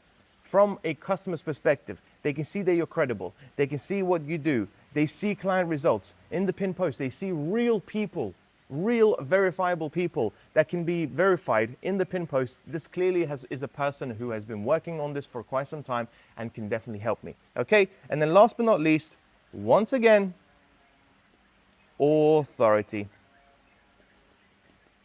Okay, this is basically Reuters, Business Insider, and I think a few other articles that have mentioned me, and therefore I thought I might as well put them in there. Okay, what's important here as well is that in 2026, I've realized that authority and credibility matters more than any other time before, because there are so many other people in our niches, in what we do right now, and it's really difficult for us to stand out. So if you can come across authoritative and credible, it's going to make you stand out from everywhere else. If you're just getting started, what you really want to speak as much as you possibly can and document is your own journey. If you don't have that much credibility and authority right now, your own journey, your own struggle at the very beginning. And then once you start getting clients more and more and more, you want to use them to build up your credibility and authority further, more and more and more. You want to shift the focus away from you and your journey, more onto them and their journey, okay? You want to make them the hero and you are the guide. Okay, now let's move on to the landing page. And this is where we move on to the landing page. This is super important as well. One link, okay, from your Instagram, from your TikTok, from wherever it is, and it moves on to the landing page. And this is your landing page is going to be the business card of all business cards, which will explain a lot more detail as to what it is that you do and give a lot more information of someone who's actually interested in buying what from you and even working from you or even booking a call with you, okay? So let's move on to the landing page. Now, as of right now, this is my landing page. It does change from time to time, but I do want to make it look fresh every 6 months or so. So it may not look right now anymore by the time you're watching this, but this is right now, okay? So first things first, you want to keep it crystal clean and simple. What I don't want to see is a shit ton of text at the very beginning and so on, okay? You want to keep a nice heading, subheading, a VSL, and then go further down. So here, what I want to do is, I'm going to make this a little bit smaller. Okay, as you can see, here's the heading. Okay, very, very simple. You want to speak about the outcome, the ideal outcome that your clients want right now. Okay, what is the ideal thing that if they work with you, they're going to get? And in my case, they're going to grow their coaching business with over 10K per month. It's really that simple. I'm not using any complex language. I'm not using any fancy terms or anything like that, just like I didn't in my Instagram. Same thing here as well. Then what I want to do is I want to do a subheading, okay? And that is avoid pain, okay? So if I was in the fitness niche, for example, I would say something like lose 20 kilos without eating just chicken and broccoli and potatoes every single day, okay? So some sort of pain that people want to avoid as much as possible, which will give you a unique angle, okay? Once again, really simple, very straightforward. A child can understand it, no complex languages, and most importantly as well, not too many sentences, not too many words. If you can explain it as little as possible, that'd be great. Next up, VSL. Now I could do a whole video on this, and I actually may do as well, and you may message me as to what to say in the VSL, but in the VSL is really, really simple, and that is, what is exactly that you have done, okay? How can you relate to, so I'm just gonna write this down. First of all, relate to the problem, okay? Number one, so you understand exactly what they're going through. Speak about your clients or your own self. Explain your method, okay? Once again, more testimonials, and going into detail exactly why they are so good and what kind of program and what kind of service that they had to go through in order to get those testimonials, in order to get those results. And then last but not least, CTA, which means call to action. What exactly do you want people that have watched your video to do next. And in most cases, it's going to be apply now, book a call, or something like that, okay? That is the VSL in a nutshell, okay? But once again, I will be looking through your VSL videos, so don't worry too much about it, but that should be the essential structure, okay? And then apply now is usually book a call, or start some sort of quiz or something like that. But in most cases, it will be booking a call either with yourself or somebody in your team, okay? Now, this is what I call above the fold, okay? So heading, subheading, this is what we need to have above the fold, okay? I'm gonna write this down because it's super important. Heading, subheading, VSL, and then CTA or button, okay? This means that without scrolling, whether it's on the phone or on the laptop, I have to be able to see these 4 things, okay? Crystal clear. And also what I want to do is also remember, when you're doing your landing page, always make sure that it is good on the phone, tablet, as well as laptop, okay? Laptop, right? They need to look good and professional, all 3 things. Matter of fact, you know what? 60% of people who watch my landing page are actually from the phone. 30% will be from the laptop and 10% will be from tablet, okay? And the reason why is because it's really simple. If they are on the Instagram, which is mostly used on the phone, they will click on the landing page and they will still stay on the phone from that landing page, right? So with that being said, that's pretty much it for today's video. We now have our profile dialed in, looking very professional, very authoritative, with plenty of testimonials for people to reduce any skepticism that they may have. And then we also have our landing page that explains a lot more about what it is that we do, who do we help, what do we help them with, what kind of pain we're trying to avoid, and to book a call so they can work with us. See you next week. So we are now on week number 4, and this is a big one because now that we have everything set up, i.e. your offer, your niche, your positioning, and your profile and your funnel, we can finally start creating content. It might be something that you'll be wondering, hey, when am I actually going to start shooting videos? And in today's video, what I want to do is make sure that we are strategic about the type of content that we create, and we actually analyze what works and what doesn't, because the worst thing you can possibly do as a coach or a creator is just poach a whole bunch of videos and then keep our fingers crossed and see what happens and see whether or not it works or not. So in today's video, what I want to do is basically speak to you exactly the strategy that we're going to use to make sure that eventually we'll get to the content type and the content that actually resonates with our audience the most, how to find it, and how to double down as much as we possibly can. Because guess what? This strategy alone has got me over 900K followers on TikTok, okay? You don't believe me? Just check my TikTok profile right now. It is the strategy that got me over 100K on YouTube in terms of subscribers, okay? It is the strategy that also I had to delete all of these followers, but it got me over 80,000 followers on Instagram as well, right? So it works. It does work, and it does bring a lot of credibility to you. So with that being said, what I'm going to do now is I'm going to teach you the 3 stages of strategy when it comes to social media. And then I'm going to explain to you the story framework that you need to use in order to make sure that people watch from the very beginning until the very end, and how to hack their mind as much as possible. Okay, so first things up. Stage number 1, okay? Stage number 1 is really, really simple, and that is to start getting comfortable in front of the camera. If you have been posting videos before, fine, but if you haven't, we just want to start posting videos. As many videos as we possibly can right now, not too much strategy behind it, not too much thought behind it, but we just want to kind of start getting comfortable in front of the camera and be known for what exactly is that we do, okay? So let's say you're a fitness coach.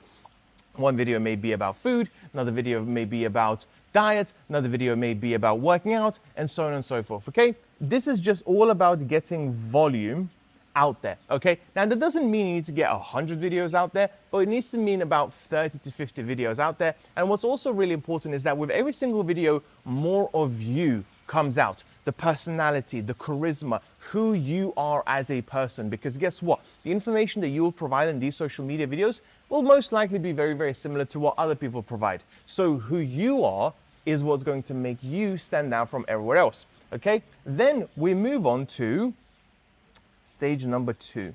Okay? Now, stage number 2, this is where we start getting a little bit more strategic with it. Now that we have our base of videos, and we may have seen a little few that are outliers, maybe one's got 1,000 views, maybe one's got 5,000 views, maybe one blew up to 10,000 views, okay? The next thing that I want to do is make sure that we are now bucketing, okay? It's something called content buckets, and let me explain. So what that means is, these are all videos, by the way, okay? This is another bunch of videos. This is another bunch of videos. This is another bunch of videos, and so on, okay? Now, I'm going to use fitness as an example, and I'm going to explain what I mean. So let's say, for example, you're in fitness. Let's say this will be diet videos, okay? This will be mindset videos. This could be in the gym videos. This could be reaction videos. This could be common mistake videos. Okay? These, as you can see now, we are bucketing these videos, and we are becoming a lot more strategic about them. Okay, and I'll tell you why. Let's say, for example, the diet videos get 500 views. Then in the gym gets 1,000 views. Then the mindset gets 800 views. Reactions get 5,000 views. Mistakes get 200 views, okay?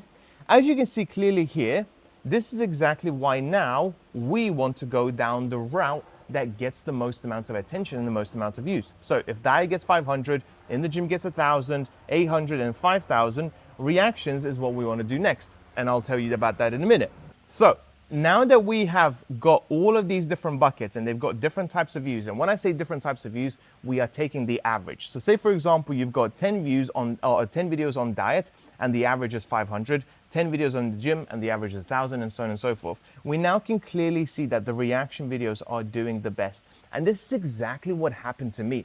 When I was in the Amazon FBA side hustle niche, I was doing the exact same thing. I was basically doing videos around different types of side hustles.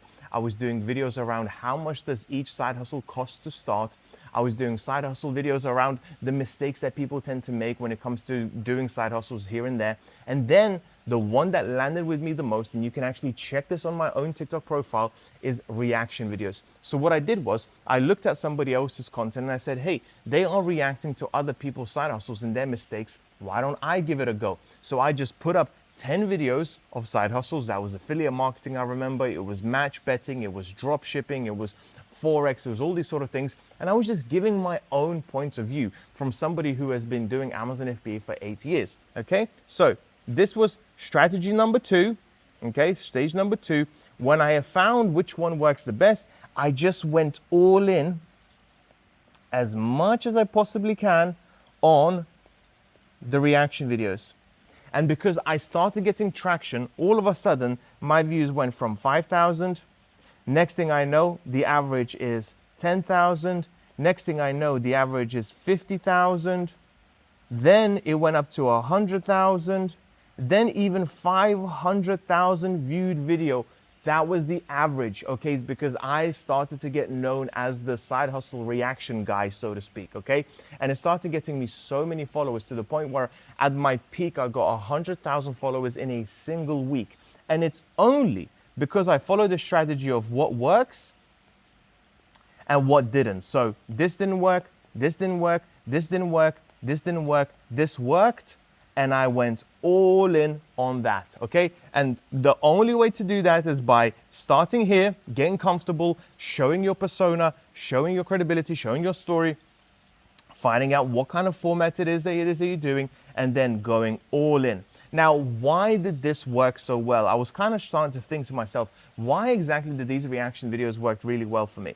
And it's not exactly the format of the reaction videos that worked really well for me. It is the fact that I was showing my own credibility and my own persona and character, okay? I was not speaking on a script. I was just giving my own genuine, honest opinion. And some people liked it, some people didn't, but they all commented and they all watched. And because they all watched and they commented, that just fed the algorithm more and more and more. And all of a sudden you just start seeing videos starting like this and then go up like that for a long period of time. Matter of fact, even if I haven't now posted any reaction videos for over a year, I am still getting on average about 50,000 views every single day from those videos that I haven't posted in over a year and a half ago, okay? So this curve doesn't really slow down for a very long period of time, which is why it's super important to be specific and be yourself as much as you possibly can. Because if you're going to start using ChatGPT, AI, and Claude and various other tools in order to make you sound, like everybody else, you're not going to stand out at all. It is your personality that has to shine through as much as possible. So with all of that being said, now what I want to do is I want to talk to you about the story framework. Okay? Because chances are, no matter what niche that you're in, it's really important for you to understand exactly how to hook somebody in and make sure that they watch as much as possible. So first things first is the hook. In other words, we want to stop the scroll as much as possible, because think about the mindset that your audience is in. They're either on their phone, or kind of watching TV, kind of on the phone, they may be on the toilet, they may be scrolling as they're waiting for their lunch and so on and so forth. They're not exactly 100% present. So you have to do something shocking, something stand out straight away that will get them to stop the scroll and make sure that they want to watch the next 5-10 seconds. So usually when a video doesn't do well, it may have nothing to do with the actual content of the video. It's the hook that sucks. Okay, when I speak to some of my clients and I see 50 views, 100 views, 100 views, 70 views, 50 views, whatever, I'm saying that I don't care what you speak about 95% of the video, your hook was terrible. And because your hook is terrible, therefore nobody's compelled enough to watch any more of that video. So it's super important to do a couple of things. Number one, text hook, okay? At the very top, you want to put in some interesting text that will get people to be like, oh, that's interesting. I want to watch a little bit longer. You can do a curiosity hook. Okay, that will spike someone's curiosity. For example, saying, hey, dropping down your calories will not automatically make you lose weight. That's a curiosity hook because it's definitely something that most people would disagree with.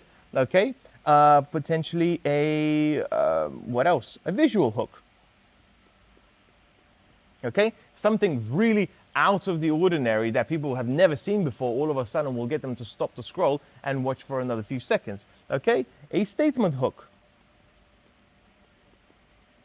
Making a very, very bold statement that most people will have a very strong opinion on, whether they agree or disagree. You have to play around with it, and there are so many more of these, by the way, but you have to play around with them to see what exactly grabs people's attention the most.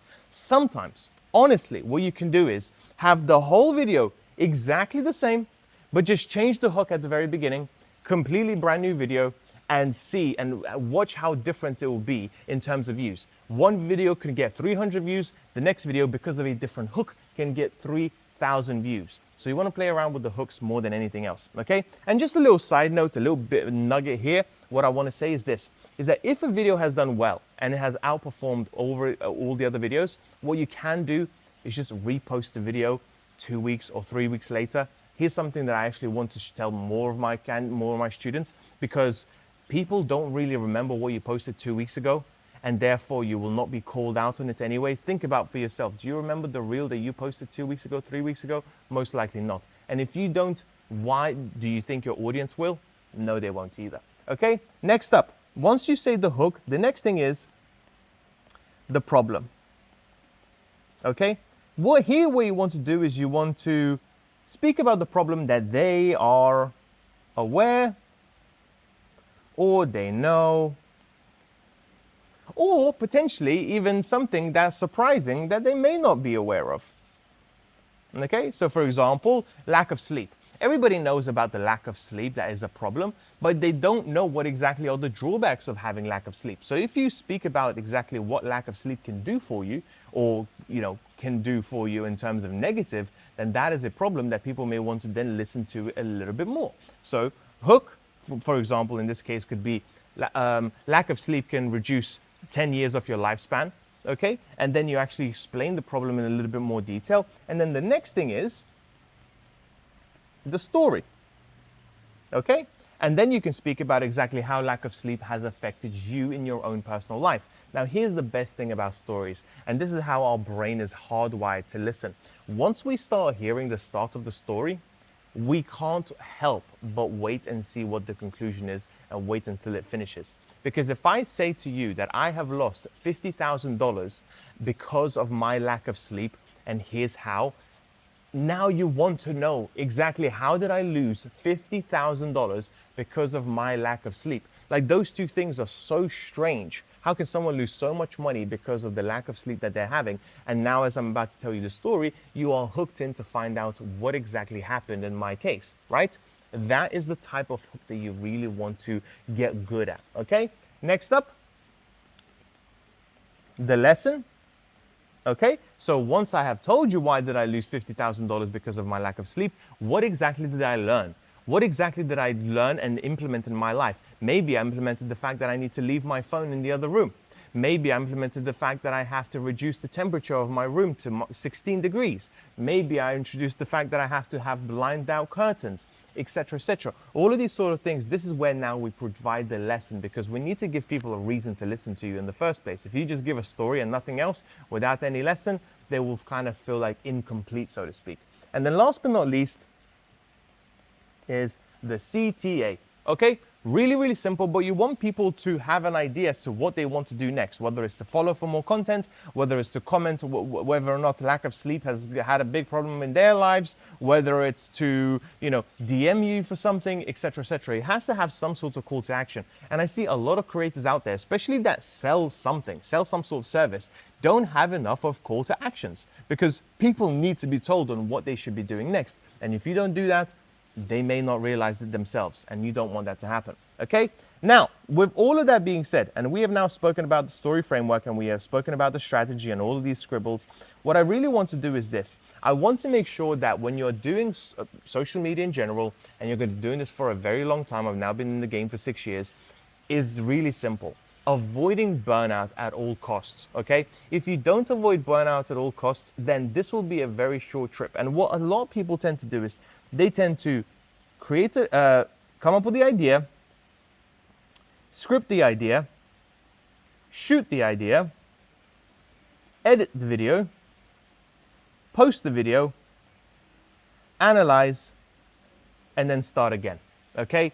This is a lot of cognitive load on every single time, because think about it. You have to open up the Google Doc. You have to do some research and find out what the idea is. Then you have to script the idea. Then you have to shoot the idea. Then you have to edit. All of these things take time. So instead of that, what I want to introduce to you is something called content batching. So instead, what you want to do is you want to do an hour of research and come up with 7 ideas. Then what I want you to do is, in the morning, you want to script those ideas. So what the story it is that you're going to speak about, what is the problem, what is the hook, what is the lesson, what is the call to action. You want to have those scripts ready. So all you need to do is just get ready, put it on the camera on, and you're shooting the videos, okay? Then what I want you to do, wake up in the morning, have a few energy drinks, maybe a coffee or something like that, and I want you to shoot all of these videos, okay? Separate files, whether it's 7 a week, 10 a week, whatever. Then after that, I want you to start another day, potentially with a fresh head. Turn on your CapCut or Photoshop or Adobe Premiere Pro, whatever it is. Editing that isn't like very difficult thing to do, especially with all the AI tools there. And you just want to edit all of these videos. If they're short form, these videos are going to be quite quick and easy to edit. And then what I want you to do is post one by one over the next week and analyze the results at the very end of the week as to which ones did the best, okay? This framework here is what has allowed me to stay consistent with social media for the last 6 years. If I was doing this and I was doing one video by one over and over again and switching and changing tasks time and time again, it would make the whole process so much more difficult. I would get a lot less done. I would struggle to get anything out there in the first place. I would most likely would have quit by now. Because here's the reality. I, for example, like the ideation process. I like the scripting process. I hate the shooting process. I hate the editing process. I don't mind the posting, and I love the analyzing, okay? So what I want to do now here is, let's say this is Monday. I love this. I love this.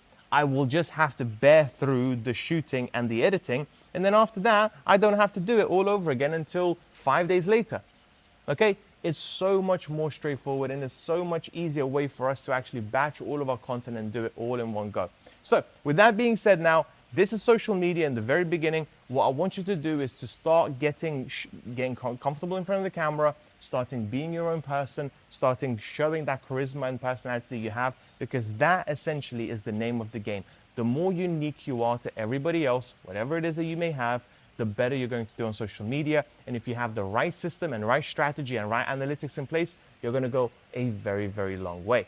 So it's time to talk about social media. Now, let's be honest. When it comes to social media, what do you think about? Views, followers, all this sort of stuff, right? However, here's the truth.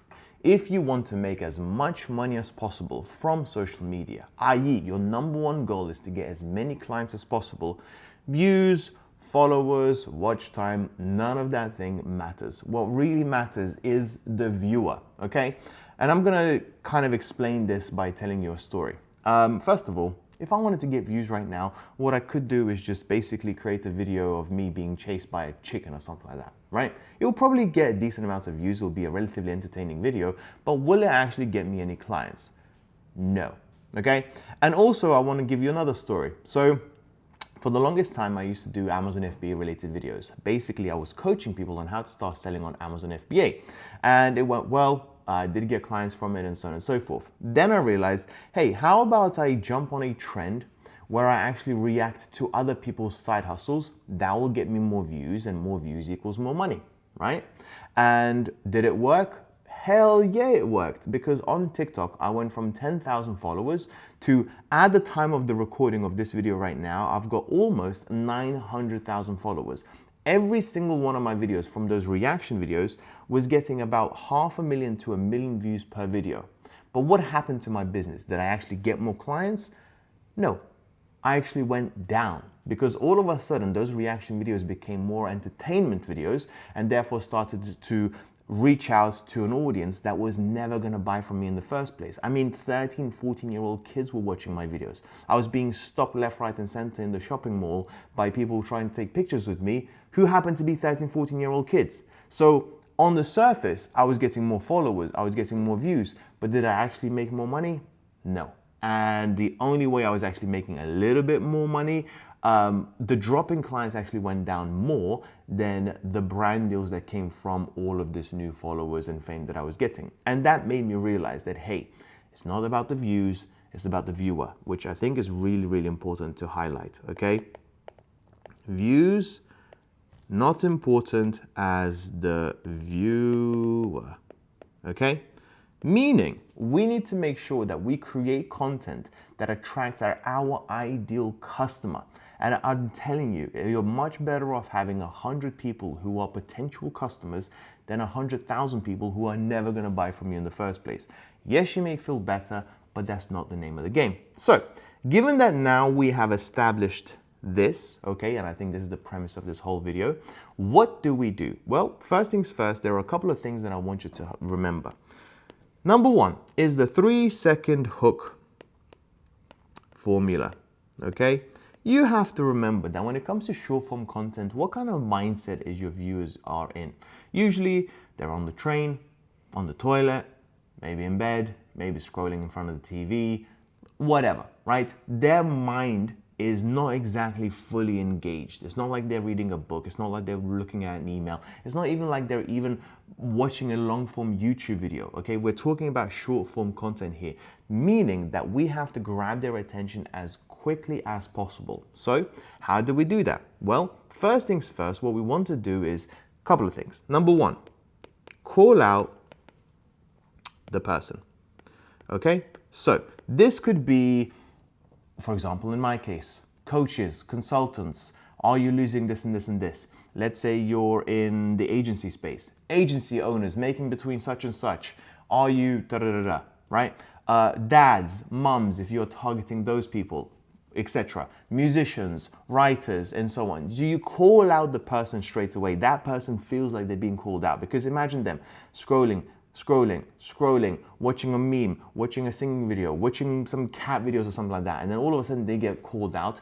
More likely than not, they are likely to stop and see what exactly do you have to say. So calling out an individual, the target customer, yes, it may not get so many views, but it will get views from the right people. And it also helps the algorithm understand who you actually want to target, given that you're mentioning that person's name. The amount of videos that I've made saying, hey, online coaches, and then I continue, helps me target the people that I want to target. Next up is the pain, okay? So what pain are you trying to resolve, okay?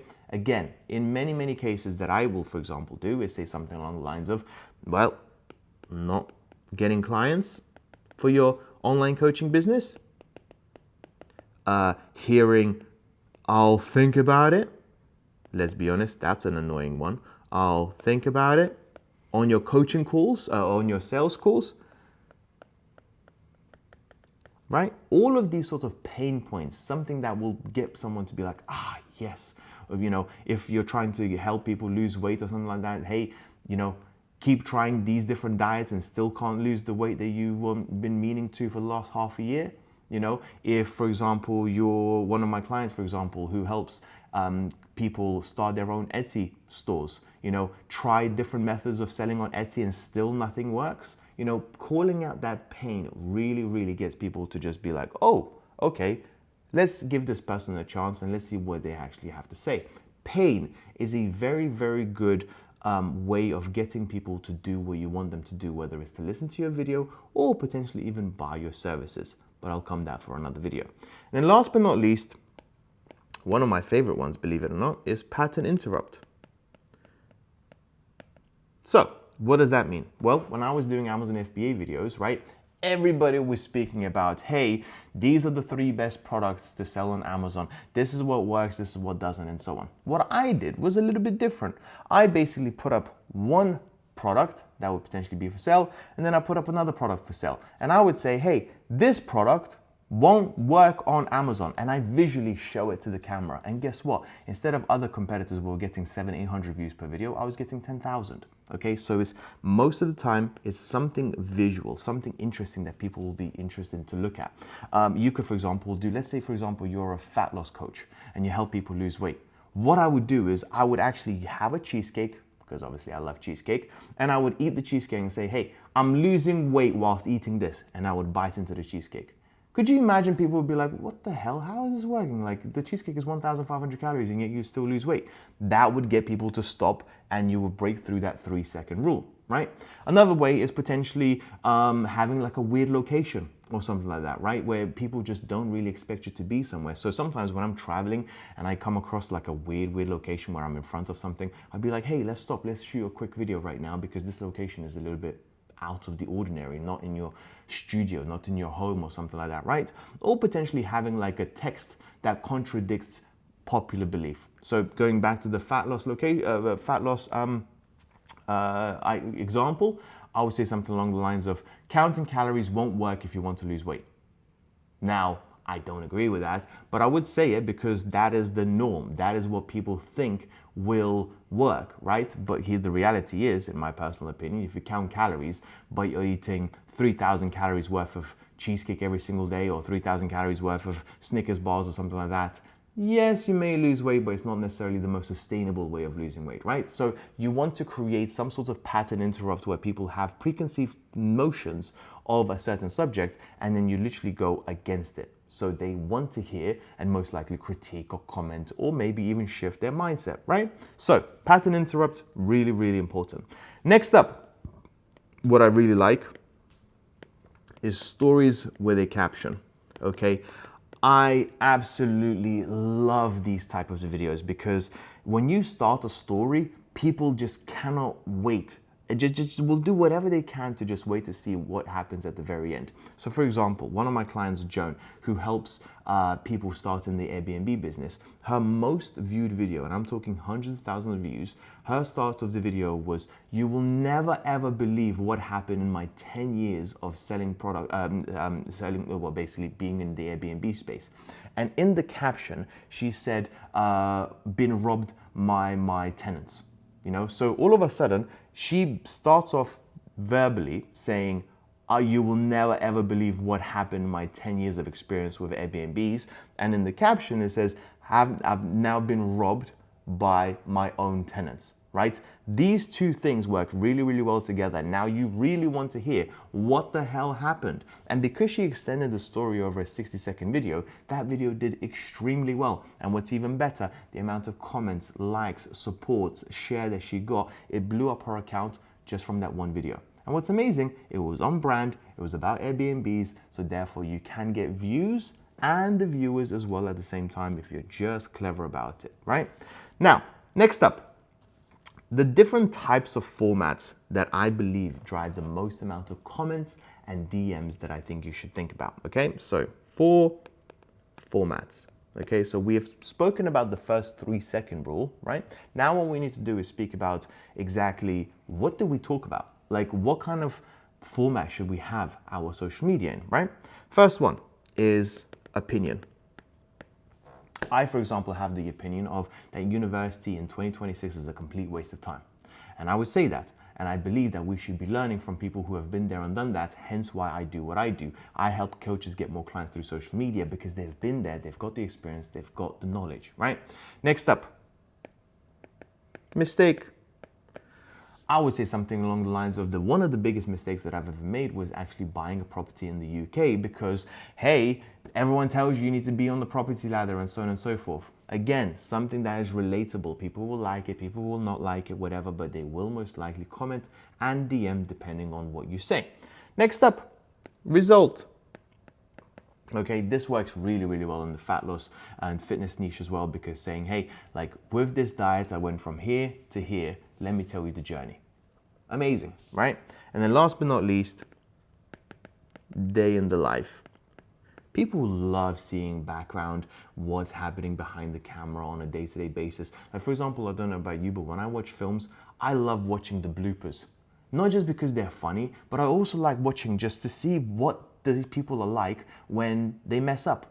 And all of a sudden you get not the actor anymore, not the character, but the actual actor itself. You get the kind of behind the scenes curtain, right? So if you do a day in the life, works really, really well. I used to do a lot of these sort of videos on Amazon all the time because people used to think, hey, I'm working behind the laptop, I make money online and so on and so forth, selling products on Amazon. And then I cut to what it actually looks like. And that was me sticking barcodes in a warehouse in front of boxes and stuff like that, right? Because people think, hey, you've got this glamorous lifestyle all the time. But the reality is, no, I was stuck in a cold ass warehouse in December sticking barcodes. And people were like, you know what? I really like and appreciate the honesty that you bring to the table. Hence why they bought from me. And here's the golden rule. Really simple. That is, if AI or ChatGPT can say it, you don't. Okay? Because think about it. Can ChatGPT give an honest opinion from their experience? No. Can ChatGPT tell you about their mistake? No. Can ChatGPT share their results? No, it's an AI. Can ChatGPT give you day in the life? No. Hence why these work. The last thing you want to do in 2026 right now is come up with something boring and say, hey, here are 3 tips to start selling on Amazon. Here are 3 fat loss tips to lose your first 5 kilos. Here are 3 tips to, start your own Etsy business, eBay business, whatever it is. If I can find that out on ChatGPT, your video is dead to me. Rhymes, because it makes sense, okay? Next up, CTAs, and that stands for Call to Action. There is no point of having a video where it gets 100,000 views and nothing happens, okay? So what you want to do ideally is ask people to follow, comment, DM, Okay, some people will know that instinctively and will do so, but I'm certain, and I didn't do the research for this video, I'll be honest with you, but I am certain if you just remind people to comment, to follow your social media channel, to DM you if they've experienced something similar that you've mentioned in the video, they will do so. The chances of them doing the action that you've just said increases substantially, especially when the CTA is at the very end of the video, meaning they've watched through the whole 30, 40, 50, 60 seconds of your video, and now they are prompted to take an action. They've been reminded to do so. Even if it increases taking that action by 10, 20%, I think it's worth doing so, because then it feeds the algorithm that this is a very interesting reel, and therefore you should, show more of those type of videos, okay? So, now that we've spoken about the formats, what to do, what not to do, and most importantly, the first 3 seconds of the video, there are a couple of things that I want to speak about. The first one is this. If the reel is working, okay, you found yourself a format. For example, with Joan, it was really simple. It was actually speaking about Airbnb security.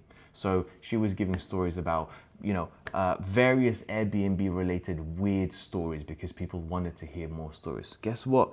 She did it again and again and again. And I was just like, she was like, even, she asked me a question, should I do the robbery story again? And I was like, hell yeah, do that robbery story again and again and again. Guess why? Because people don't remember the last 10 reels that they've watched 5 minutes ago, let alone what you've posted a week ago.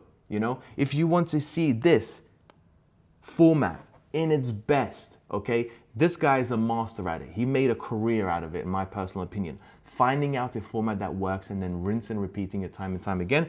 Go into Instagram and type in Ashton Hall. How many videos of his routine have you seen by now?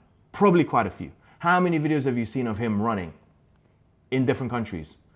Probably a lot by now, okay? He has found a format that works and he just ran with it, literally, okay? And figuratively, okay? And now, I believe, last time I checked, he's got like over 10 million followers because he didn't reinvent the wheel. He found something that works and just kept going on and on and on and on about it, okay? Last but not least, people think when it comes to editing, and I know my videographer is gonna hate me for saying this, but editing doesn't matter as much as you think. The reason why I say that is because I've got a few clients right now who will literally turn on their iPhone and will just start speaking to the camera. And one of my best clients, Karen Slag, who basically helps divorced women start a new chapter in their life, her quality sucks, like really bad, okay? But what she does is she is very entertaining, she's very charismatic, and she's got a great personality.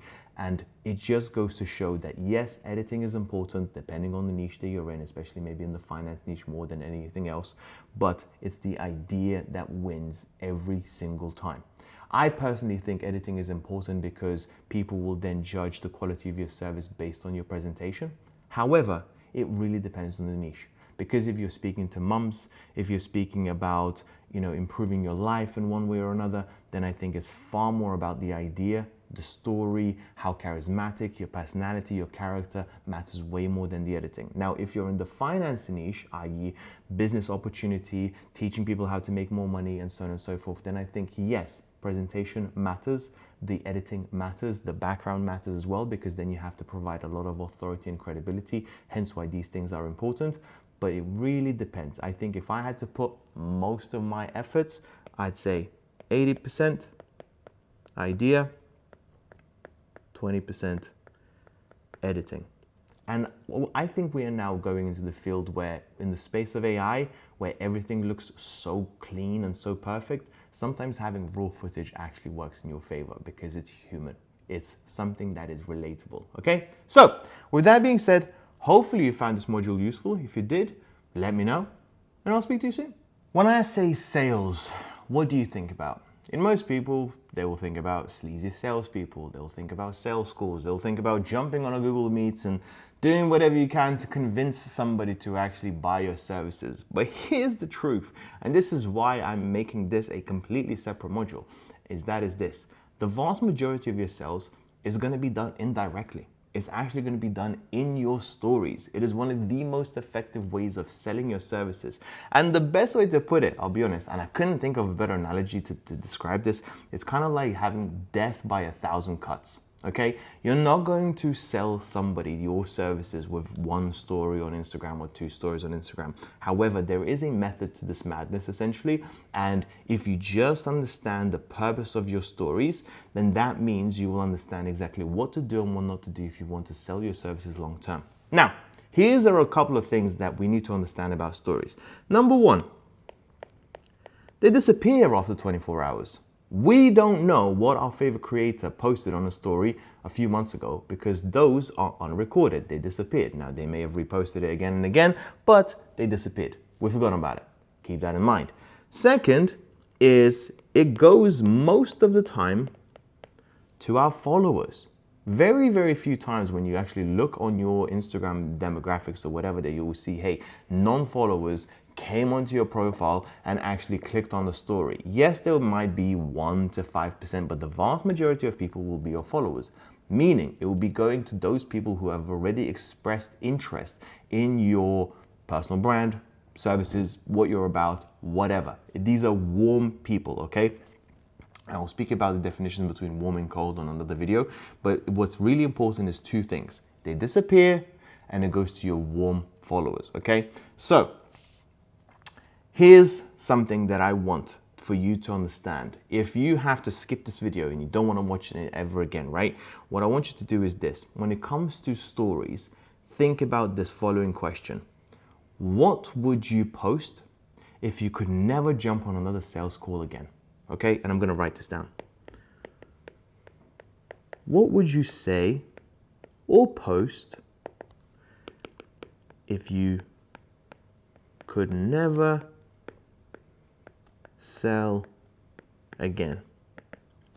Chances are you'll probably speak about your customers' results. Chances are you'll probably speak about your own results. Chances are you probably try to give people value as much as possible and therefore convince them that, hey, I do have authority and credibility in this field, right? So these are the sort of things that you need to think about. When you're posting a story, think about, okay, if I could never sell again, ever, I'm not jumping on a single sales call ever again, what would I post, right? So with that being said, personally, I think stories convert better than reels and even, believe it or not, long form, because of who those stories go to.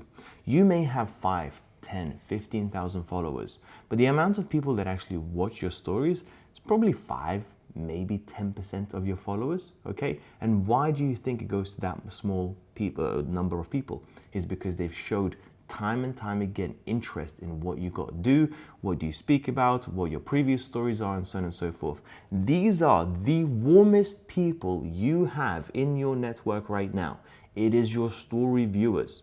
So what you post up on your stories shouldn't be willy-nilly, here I'll post this, here I'll post that, whatever. It should be carefully curated over a long period of time because you are selling to your audience, okay? Chances are, if you're watching this right now, you probably watched a few of my stories as well. And you probably got intrigued and interested in because maybe I've showed you a few proofs and authority and results and testimonials and stuff like that. I thought, hey, if it worked for them, maybe it works for me as well, right? So here is the arc that I say, the story arc that you literally just rinse and repeat time and time again.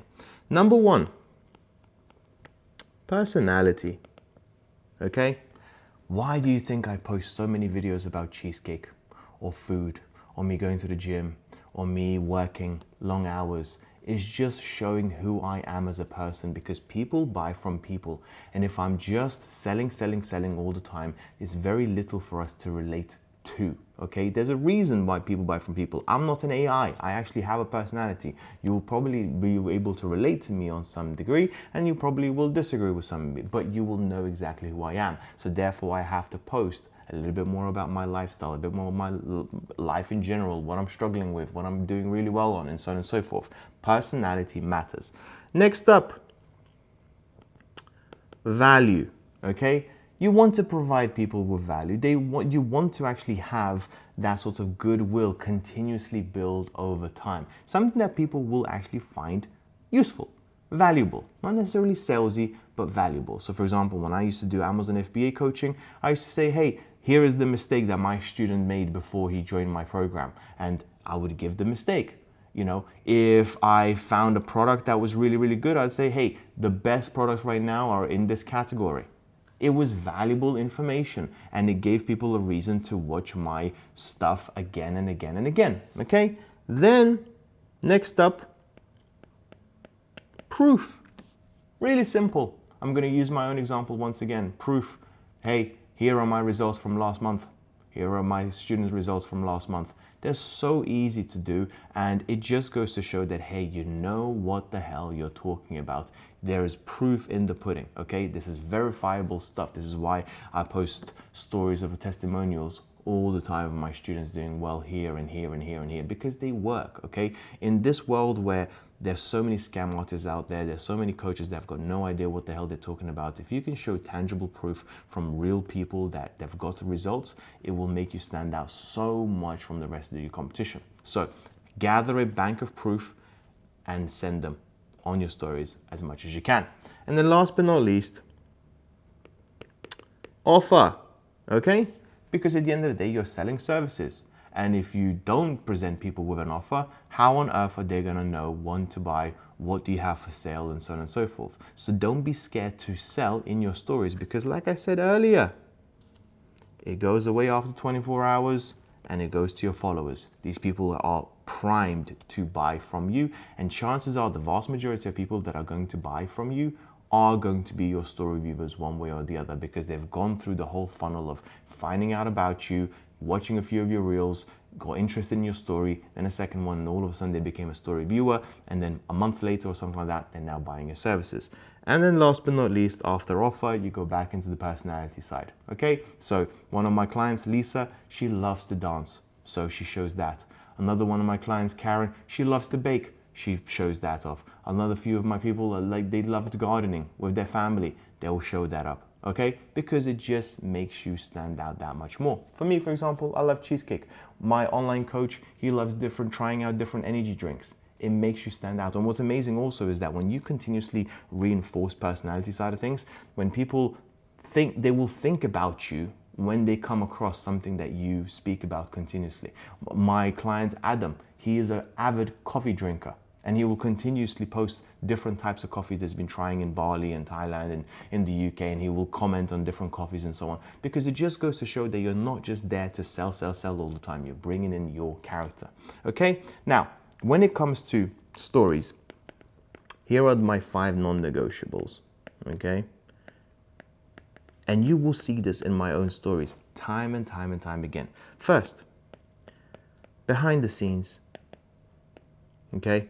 So as I'm filming this video right now, there has been times where my videographer will take a picture of the camera filming me, because people love to see what the actual studio looks like, the mess that we had behind. Okay, it gives people that behind the scenes look that people really, really like to see. Next up, client win. Okay, if somebody says, hey, like for example, Lisa, she was making 8K per month with me, now she's making 32K per month. She sent me a lovely text message. Guess what my first thought was? Hey, I'm gonna post that on my stories, because it goes to show that this is a real person with a real business, verifiable account, and they just said how they quadrupled their revenue within a few months. If that's not a good investment, I don't know what is, okay? Next up, opinion. One that I did really, really well, that was a series basically where I used to say, should I wish I knew sooner, part 1, part 2, part 3, part 4, every single day. And guess what? In the very beginning, it didn't stick. Then afterwards, people started watching it again and again and again. And they were like, oh my God, what was part 25? I missed it. What did you say there? You know, you start reminding of yourself every single day, which was really, really cool. And then last but not least, of course, the soft pitch. Okay? Don't go hard in your story saying, hey, we've got 3 slots left, 2 slots left, because people can see right through it. However, you can say something along the lines of, hey, I'm taking on a few clients. If you're interested, DM me. I've got a few open slots right now. If you're interested, let me know, and so on. Don't go for those hard sales call tactics, because then you will most likely get people that are not your ideal clients. And even if they do get sold, they will most likely regret buying later down the line as well. It's not really what you want to do. So therefore, soft pitches, in my personal opinion, are much, much easier. Okay, now, what you also want to do also is, let's say you have 500 viewers. Okay? Remember what they have done to view your story. They have found you from the plethora of people that they could be following. They followed you. They looked at your reels, and now they're looking at your stories. You better be messaging them. Okay? They have taken quite a lot of action to be watching your stories. That takes quite a bit of commitment. So therefore, you should better be messaging them, and you better be saying something along those. Some of them will be friends, so obviously that's a different story. But if they are potential clients, say, hey, noticed you watched my story about cheesecake, right? Or maybe if they watch their story, like for example, of my client winning or something like that, right? Is this something you're actively trying to fix? Okay, why am I asking this question? Very, very simple, and that is just to find out if then they're in pain, or are they just interested in what I've got going on in my life and there is no pain whatsoever, and they're more like curious more than anything, right? Because if you're going to sell your services to your clients, they need to be in a decent amount of pain. If they're not in pain, there is nothing you can do or say or post for them to be interested. So for example, my Amazon FBA clients, if somebody watches their story and they've never been spoken to before, say, hey, thank you so much for watching my story about 3 products on Amazon FBA. Is this something that you're taking seriously going forward? If yes, let me know. Maybe we can jump on a call. If no, no problem at all. Let me know if anything changes. Done. Okay? And then last but not least, and this is also really, really important, is that I'm going to ask you a question. Do you remember the stories that your favorite creator posted 2-3 weeks ago? Chances are no. Okay? So therefore, when it comes to testimonials, which we won't have an unlimited amount of, what we can do is we can continuously repost them every 2 to 3 weeks, okay? We can use those same testimonials time and time again, especially if, let's say, we have 10 testimonials. If we post a new testimonial or 2 testimonials a week, that means that that face will now, of that person, will not be seen for another 5 weeks. The chances of somebody calling out and saying, hey, I've seen this testimonial 5 weeks ago, is very, very slim.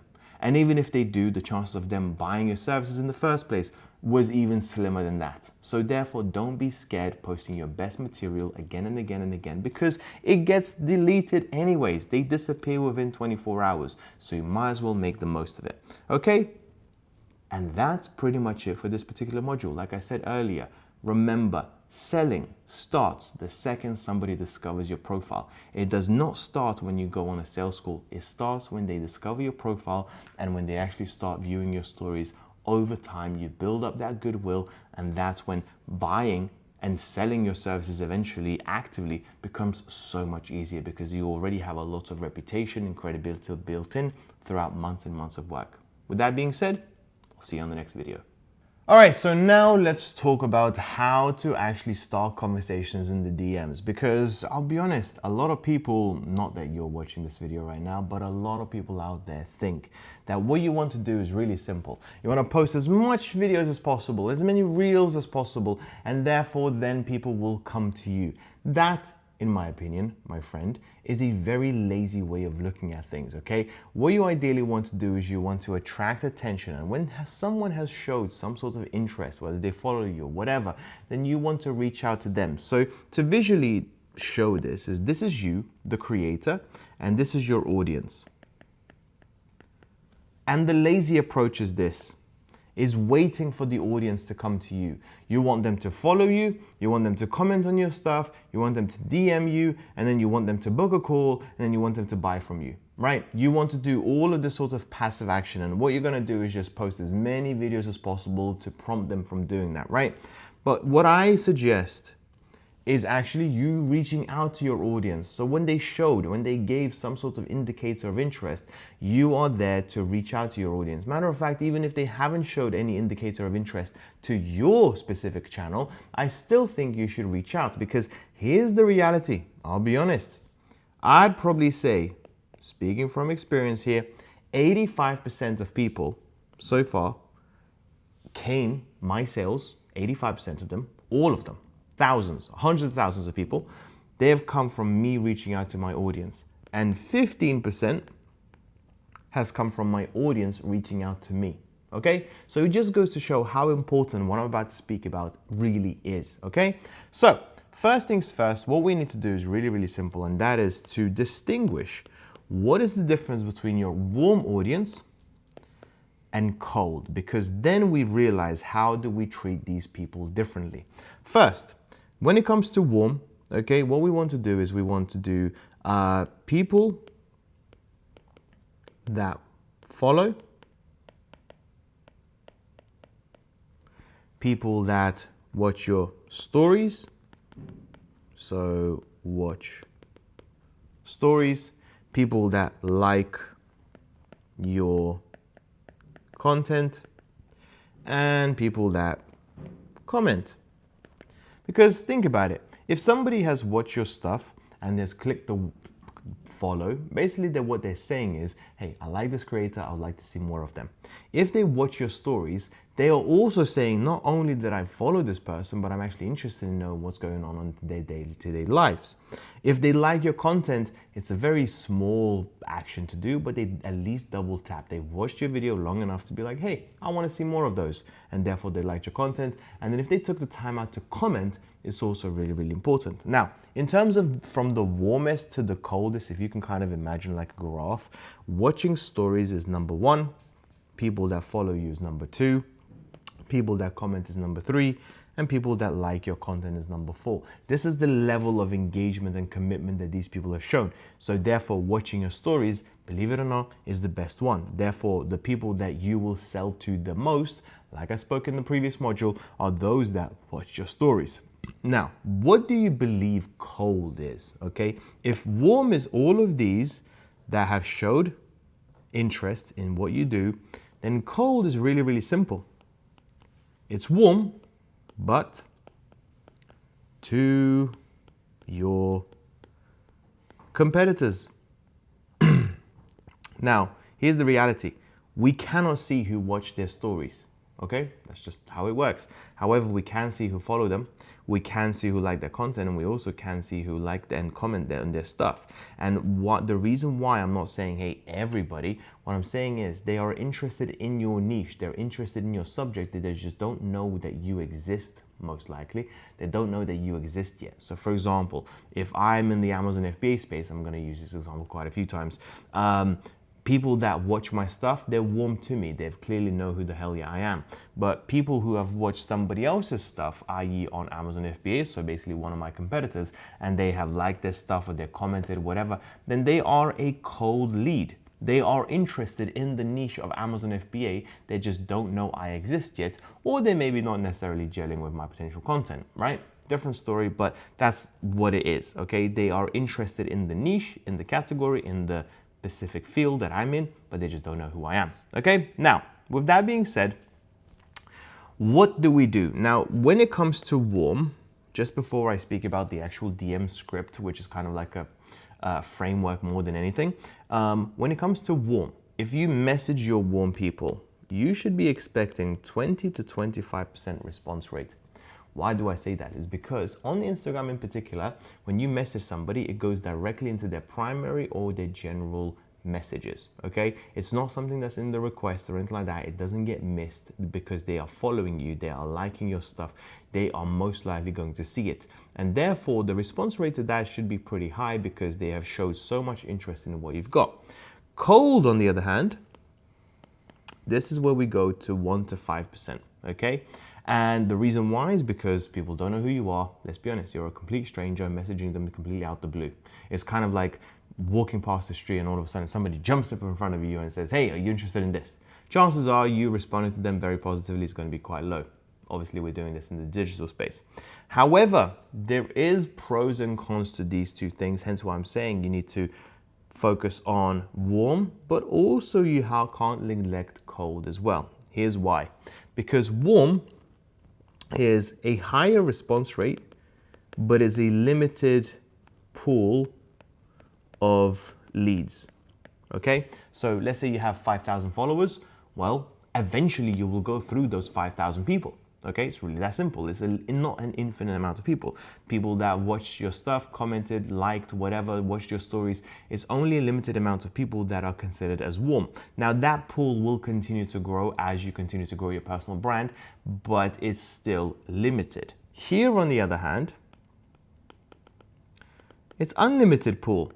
Okay, so yes, it's only 1 to 5% response rate. However, you get the chance to speak to thousands, if not hundreds of thousands of people who have showed interest in what it is that you actually do. So when you have essentially warmed out basically used up your warm pool, then you go into the cold audience because you can speak to these people, new people, every single day. Okay, and yes, the response rate may be quite low, but when you're speaking to hundreds every single day, you will start to see some success, just like I did. Okay, now what do we do when we actually speak to our warm audience? Okay, and this is where I would say start with your warmest because they have showed so much interest in you. Well, first things first is you want to do an intro. Okay, intro basically being, hey, thank you so much for following my content. Thank you so much for liking my video. Thank you so much for commenting here, and so on and so forth. Make sure that this is personalized, by the way.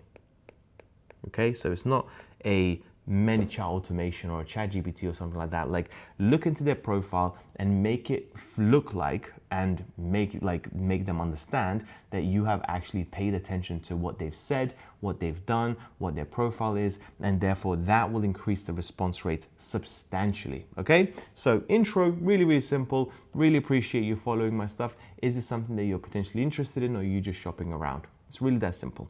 The next thing what you want to do is you want to find out if they're in pain. So for example, intro, thank you so much for following me, right? The next one is, let's say I'm an Amazon FBA seller. I would be something along the lines of, hey, is Amazon FBA something that you've been looking seriously into going forward? And they will either say one or two things. Either they will say, no, I was just curious, I'm kind of looking around right now, but it's not the right time. Or they will say, yeah, I've been actually watching your YouTube videos for the last 3 months and I'm kind of curious to learn a little bit more. So they are in pain. They want to potentially start Amazon FBA a little bit more. Next thing you do, really, really simple, and that is book a call. And I want to put here in brackets between 24 to 48 hours. Why?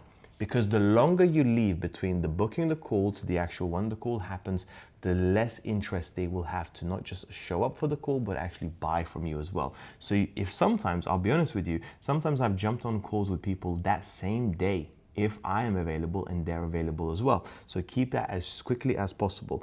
But what I also want to highlight here as well is you want to make sure not to have too many messages. You don't want to go back and forth, back and forth, back and forth, and then eventually book a call. That conversation will be held on the actual discovery call as opposed to back and forth in the DMs, especially when it comes to speaking to your warm potential clients, because they have already know quite a bit about you and they'll be a lot more receptive to what you've got to say. So booking a call as soon as possible, 2 to 4 messages, that's what I'll probably say. Okay, next up is once you book a call, most coaches will tell you, hey, you're done, now you get to speak to them in 2 days.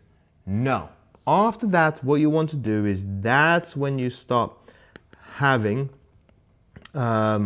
conversations with them, because it doesn't feel like, hey, you just booked a call and now you're dead to me. No, now you will start weaving in. So how long have you been looking into Amazon FBA? What has worked for you? What hasn't worked for you? What do you do for a living? How much time would you dedicate towards this? All of these sorts of things to qualify them as a potential prospect to see if they're going to be a waste of time or not. Because let's say, for example, I book a call with somebody and then I turn out that they're a broke student and they don't even have a job, then the chances of me actually jumping on a call with them and selling them anything is very, very low.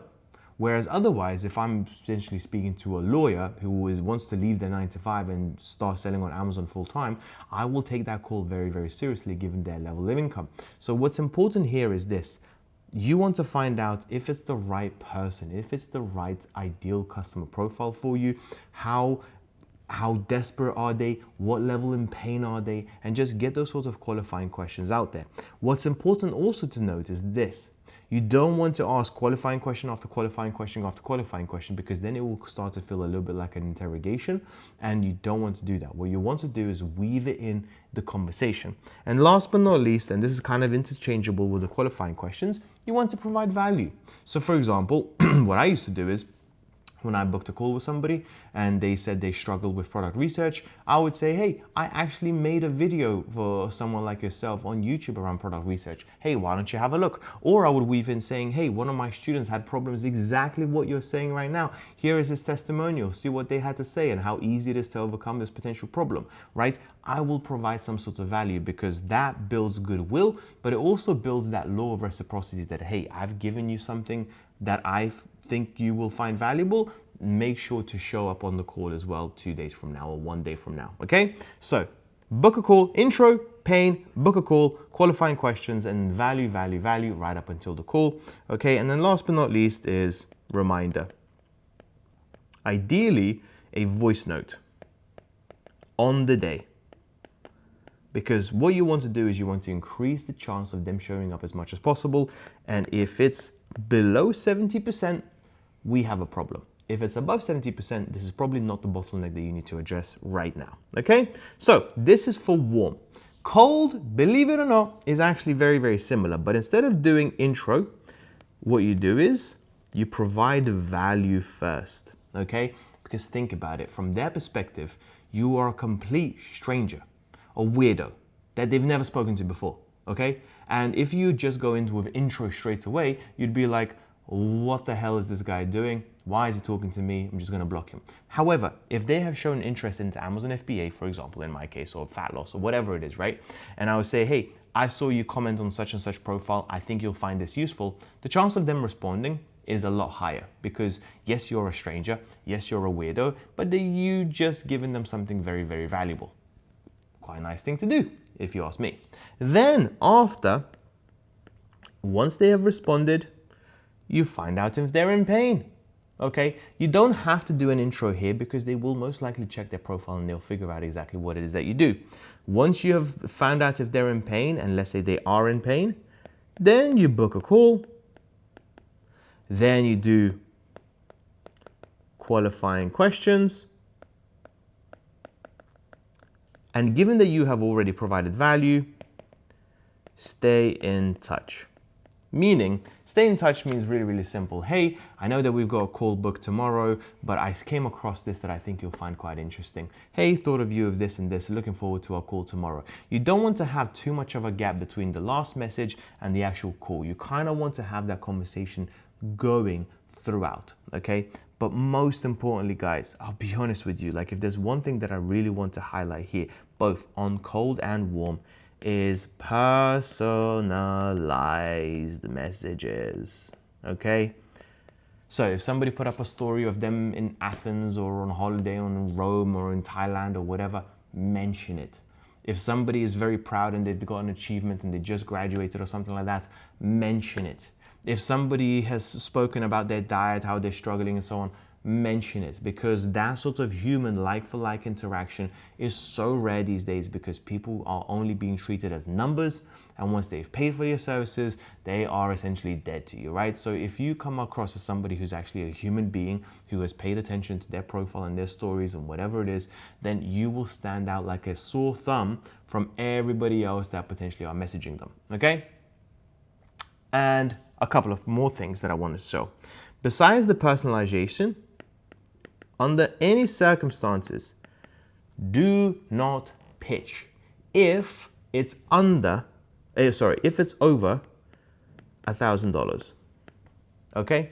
If it's over $1,000, this is not going to be an impulse purchase. And whether you are a warm lead or you're a cold lead, the chance of you buying anything in the DMs under $1,000 is very, very slim. Now, this doesn't apply to creators who have got massive personal brands and have been around for a very, very long time. Let's say Alex Hormozi pitched something in the DMs. Chances are you'll take it a little bit more seriously. But if you're just getting started, you've got a few thousand followers, then don't pitch anything over $1,000. If it's under $1,000, so for example, you've asked them a few qualifying questions. So for example, let's say I was an Amazon FBA seller. I was gonna do a few qualifying questions. I realized that they're a student, they don't have a job. I'll be like, okay, not a problem. How about instead of us jumping on a call to see about your situation, it sounds like the best thing for you to do is probably have a 1 hour chat with me for $200. How does that sound? And then I can send them the payment link. So then the actual call is not a waste of time. And therefore we have exchanged money for actual time, right? And then when they do jump on a call, I will provide as much value as possible. And in that call, I will weave in, hey, do you want to get work a little bit more? What's your situation? And so on and so forth. So rule of thumb, under $1,000 in the DMs, over $1,000 on a call, okay? And then last but not least, really, really simple. And that is follow up 3 times. What does that mean? It means really, really simple. People have busy lives. You think when you send a message, they will reach out to you straight away, they'll respond within an hour or so? No, okay? People have businesses, they have jobs, they have things to do, they've got family, they've got kids. You messaging them about your services is probably not on the top of their priority list, especially if it's going to a cold lead, okay? So therefore, you want to follow up a couple of times, usually 1 to 2 days in between. The important thing is here is this. Don't come across as desperate and continuously follow up, because then you'll get annoyed, you may get reported, you'll probably get blocked, restricted, whatever it is. So do it 3 times and then delete all of the messages that you have had so you don't have that record. If they haven't seen your messages 3 times, probably the chance of you selling anything to them is not going to be that high, right? And then you can revisit that potential person a few months from now and start the process all over again. The last thing you want to be is one of those people where they will jump onto the message thread and they will say, oh yeah, Jeff has messaged me 7 times. Hey, are you interested in my services? Hey, this is a bit of value, blah, blah. And there was no response whatsoever. The chance of them responding on the 8th is very, very low. So you're better off just deleting everything and starting again from scratch. So with that being said, that's pretty much my DM strategy. It doesn't have to be overcomplicated. It doesn't have to be crazy, complex with various tactics and stuff. Just keep it simple, keep it human, keep it personalized, and we'll go from there. This next one is probably going to be the biggest and one of the most important modules you're going to watch. So you may want to rewatch it again. This is one that I work with my clients on privately on a one-to-one basis time and time again, because most of the time we believe that leads is the problem. If we just get more views of our ideal customers, they will come and we will sell, we'll make loads of money. But I will tell you time and time again, leads is not the problem. It's your lack of sales that is. So in today's video, what I want to do is cover the basics of a sales call strategy that I've been using for now hundreds, if not thousands of sales calls, and my clients have been using that as well. This is something that there is books written on this, okay? So I want to cover the very basic level to take you from 0 to at least a 1, because some mistakes I really want to like shout at the screen when I look at some of these sales calls, okay? So with that being said, let's get started. The very first thing that I want to do is basically make sure to give you kind of a framework as to what to look out for on a sales call. I'm not going to give you a word for word script because obviously your niche is going to be different to somebody else's, your offer is going to be different to somebody else's. But what I do want to do is just kind of give you the framework so you have an idea of what the progress of the call should be like. So first up, set an agenda, okay? You are not there to be somebody else's best friend. You're not there to talk about the weather, their children, what they've done for the weekend, blah, blah, blah, okay? None of that stuff, okay? What you want to do is basically set the agenda and say, hey, thank you so much for coming on this call. In today's call, usually will last anything between 30 to 35 minutes. Do you have that kind of time? They'll say yes. What we'll do is we'll find out a little bit more about you, about your situation, and then we'll figure out if I can potentially help you. If I can, I will, and if not, I'll make sure to point you in the right direction. Sound good? They'll most likely say yes, and then you move on to the next question, which is situation. Okay? Situation basically means, so what brought you onto this call? Tell me a little bit more about yourself. What is your plan? What are you trying to achieve? What have you been doing? Okay, super, super important. Now, going forward in the situation, what's really important is making sure that you are taking notes. and you are listening actively to what they're saying. Not just what they're saying, but also their body language as well. This is super, super important. So if this is usually around 30 to 35 seconds, this is usually between 5 to 10 minutes where you just let them speak. In your situation here right now, what you should be doing is listening, taking notes, and being a very active listener. The last thing you want to do is look away, interrupt them during their speech or anything like that, okay? Because people love to talk about themselves, by the way. Next up, what you want to do here is identify pain.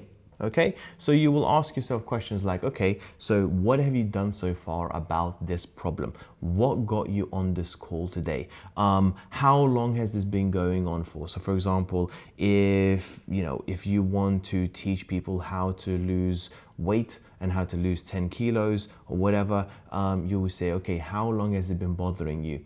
What have you tried so far? What happens if you don't do anything about it in the next 6 months? What is the cost of this problem for you financially and emotionally as well? What we want to do is essentially we want them to sulk a little bit in their pain. We want them to visualize it. We want them to feel that pain a little bit, okay? Because we want to expand the problem they're currently having right now and prompt them to take action.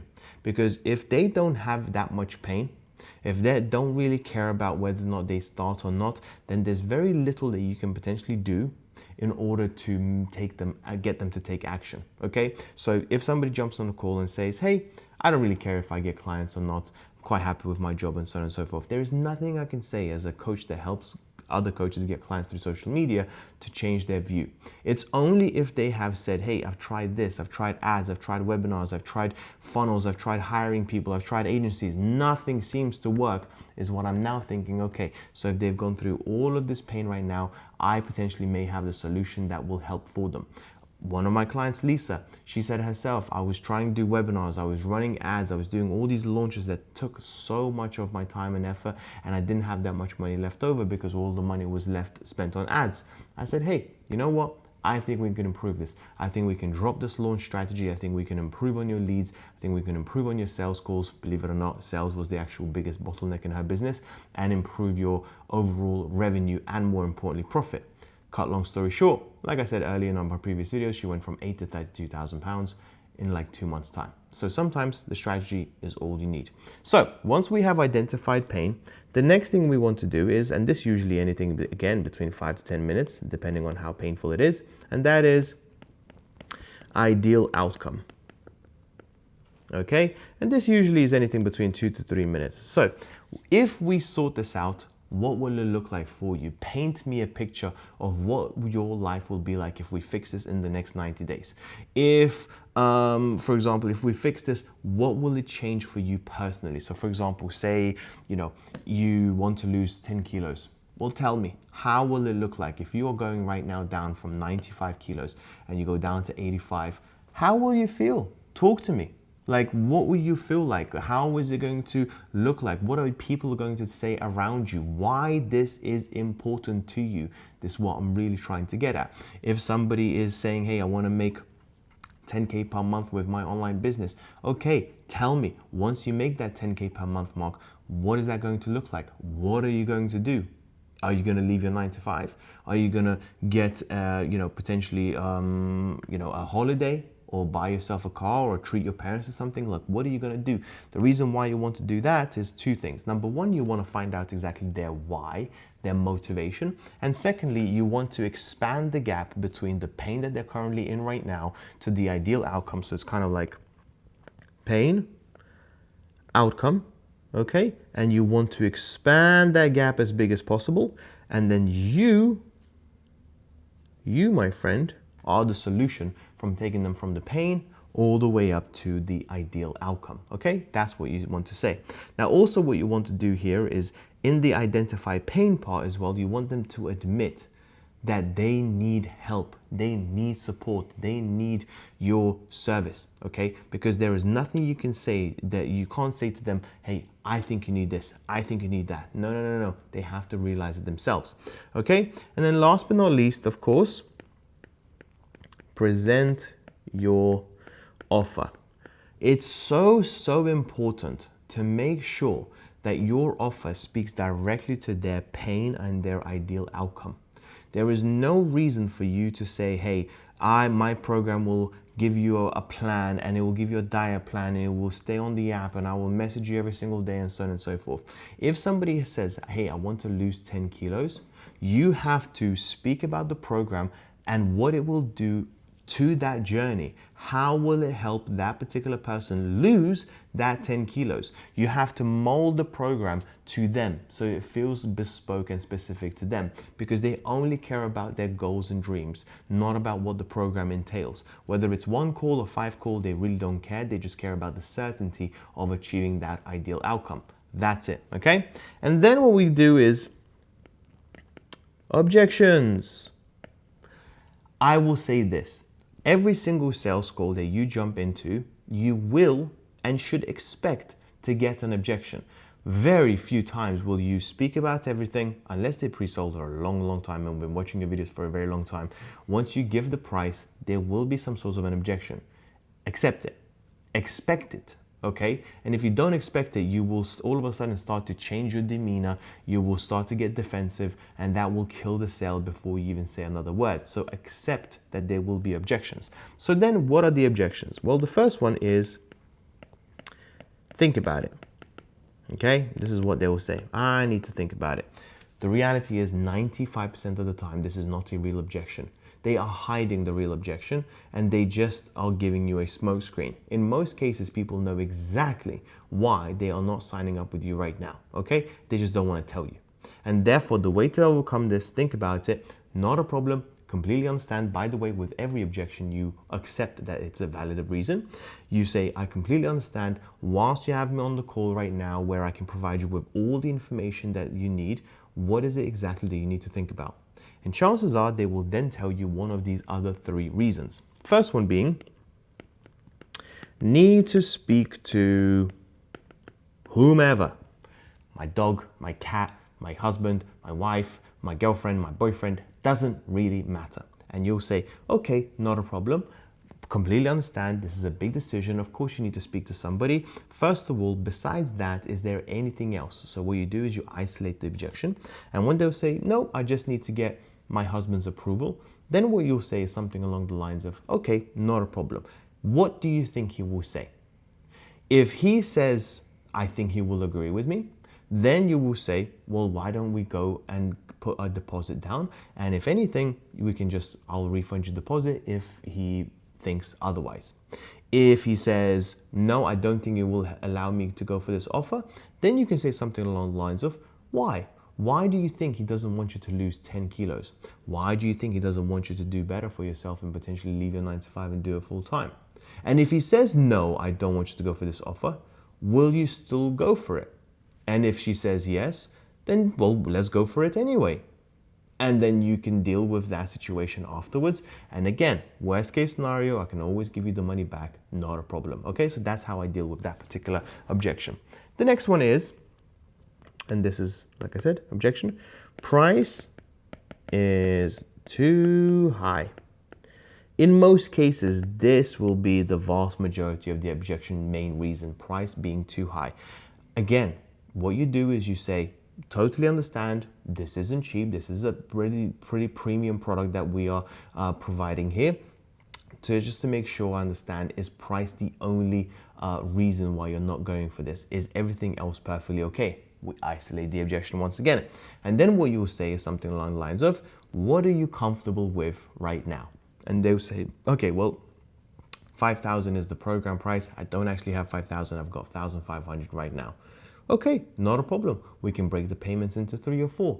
Be flexible. You are the boss of your company. Or you can say, you can put the deposit down now, 20-25%, experience the program, and then 30 days, we'll come up with the rest of the money. We'll deal with that problem when it comes there. Always look for a way to see a win-win situation, okay? If they cannot physically get $5,000, there is nothing you can really say if they don't have $5,000 in their bank. Now, yes, they can be resourceful, they can go for a credit card and so on and so forth, but if they're not going to pay, the best thing you can do is be as flexible as possible and say, hey, Like, this is going to be one of the best things that you ever going to invest your money in, and therefore we can both together overcome this little issue that we have right now. And once that's done, we can move on and actually get to work. Okay, and then last but not least, bad time. Okay, once again, what they'll say is, hey, I'm interested, the price is fine, don't have to speak to anybody or whatever, but it's just not the right time. I have to go on holiday in 2 weeks' time or something like that, right? So what you say is, okay, not a problem. Once again, isolate the objection. Besides the timing, is the price okay? Yes. Do you have to speak to anybody? No. Like, this is the only thing. Okay, not a problem at all. So when are you looking to start? Well, right now I'm going on holiday. I will start in 3, 6 or 4 months of whatever, 4 months time. What you can say is this: well, right now the price of the program is this. We tend to increase it by 10 to 15% every few months. How about I suggest the following? You sign up with me right now, you lock your place in, I will send you all the materials right away, and then when you come back from the holiday, we actually get started with the price that is locked in right now. How does that sound? And you overcome that, because once again, you are the boss of your business. You decide whether or not somebody is with you for a month, for 2 months, for 3 months, for 6 months, or whatever. And the best reality, the truth is this: some money right now is better than maybe money later. Okay? You want to close as many people as possible as soon as possible. Okay? And then you can worry about those things later. Okay? And if they say no to that particular thing, then that means bad timing was not the only objection. There is also something else. Okay? Now, really, really important. This is kind of like the framework that I usually work with.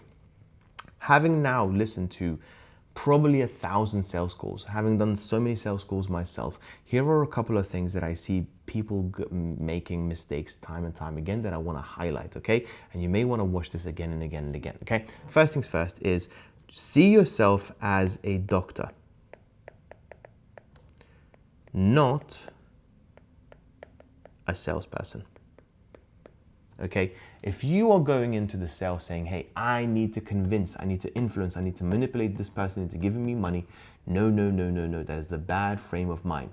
What you want to do is you want to go in with this idea. I want to understand exactly what this person is going through. I want to see if I can potentially help them. And if I can help them, I'm going to tell them this medicine or this medicine or this medicine. When was the last time you saw a doctor sell medicine? They don't. They just say, hey, you have a problem, you have a pain, you have something that is bothering you right now. Here's the solution. Up to you, right? That's what it is. Next up, 80-20 rule. This is a big one. People, especially some of my clients, before they start working with me, tend to speak so much. The reality is this: you've got 2 ears and 1 mouth for a reason. You should be listening way more than you should be speaking. And if you're recording your calls on Fathom and it says that, hey, you're having a monologue, you need to do one thing and one thing only. And that is shut the hell up and let your leads speak. Because the truth is this: most of your leads will speak themselves into the sale and not you telling them what to do and what not to do. Okay? That's just a fact. Next up, no coaching. Okay? The reality is a lot of brand new coaches will have this imposter syndrome. They will think, hey, I need to provide as much value as possible to my clients, to my potential leads. They will see how authoritative and how credible I am, and they will buy from me. No. What happens here is this: you provide them with so much value, you provide them with so much information, so much good stuff that they'll now be like, well, I don't need you anymore. Thank you very much. And you will never speak to them again. You are there to discover whether or not you can help them. You are not there to provide them with information and solutions to their problem. Otherwise, you're just giving stuff away completely free of charge. And I don't know about you, but I don't really like working for free. Okay, next up, have links ready. What do I mean by links? I'm talking about having your payment links ready for 100% full payment, 50%, 25%, 10%, etc.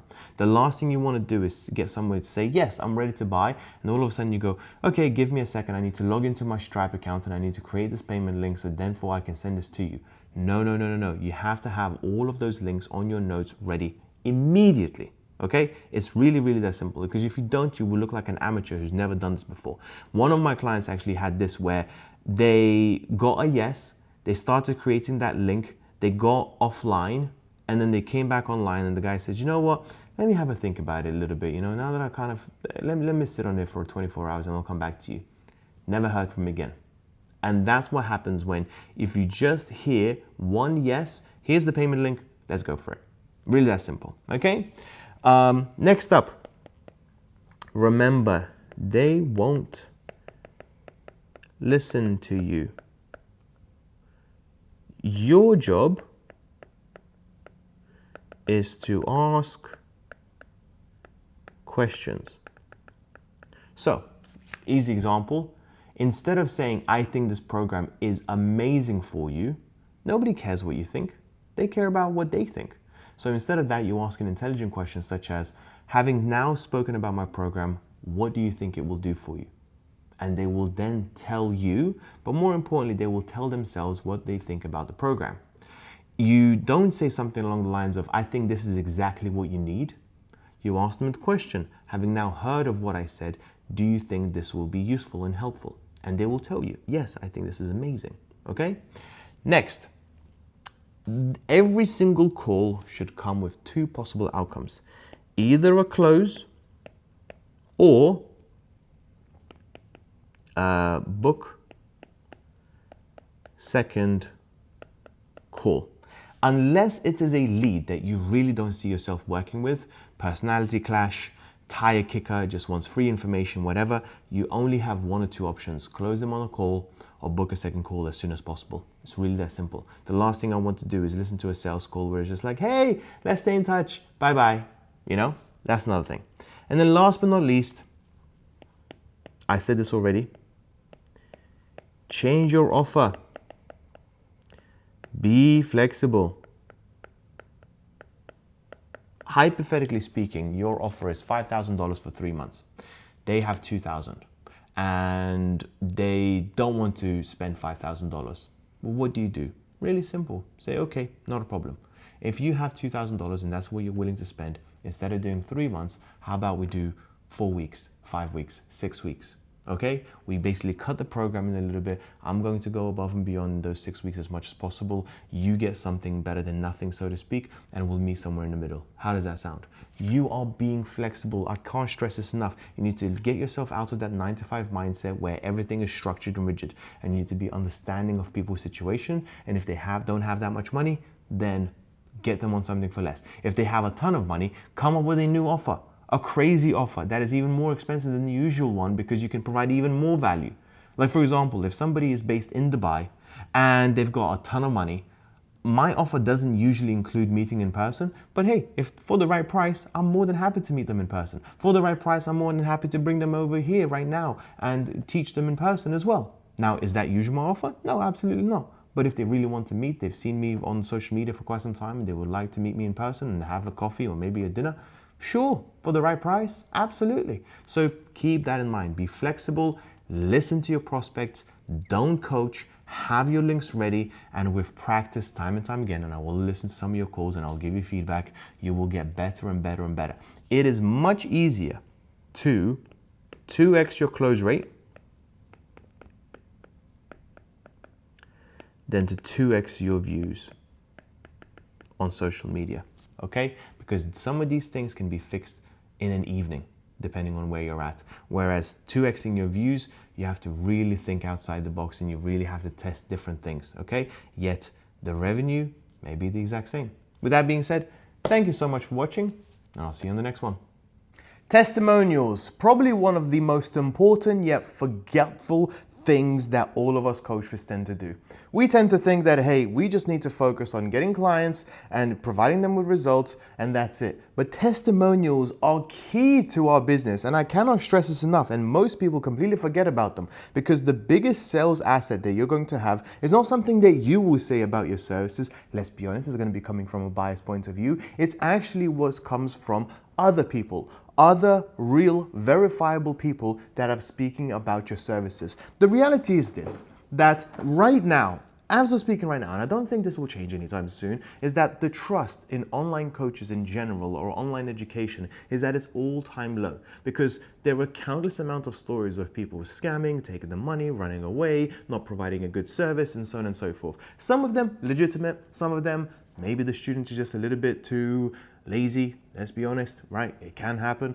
But the reality is this: the difference between a person who doesn't get any testimonials and just continues to sell their services and the one that does get testimonials over and over again and kind of shoves it down the potential lead's throats, the difference in terms of revenue is going to be massive, because how can you deny time and time again different people getting results? So in today's video, what I want to do is just cover exactly what testimonials are, because there are different types, how to get the best possible testimonial, and what kind of questions to ask and where does she go, and basically just kind of figure out exactly how to make the most use of them, because you can, okay? So with that being said, let's get straight to it. First things first, there are 3 types of testimonials. You most likely have never heard those 3 types or haven't really thought about it.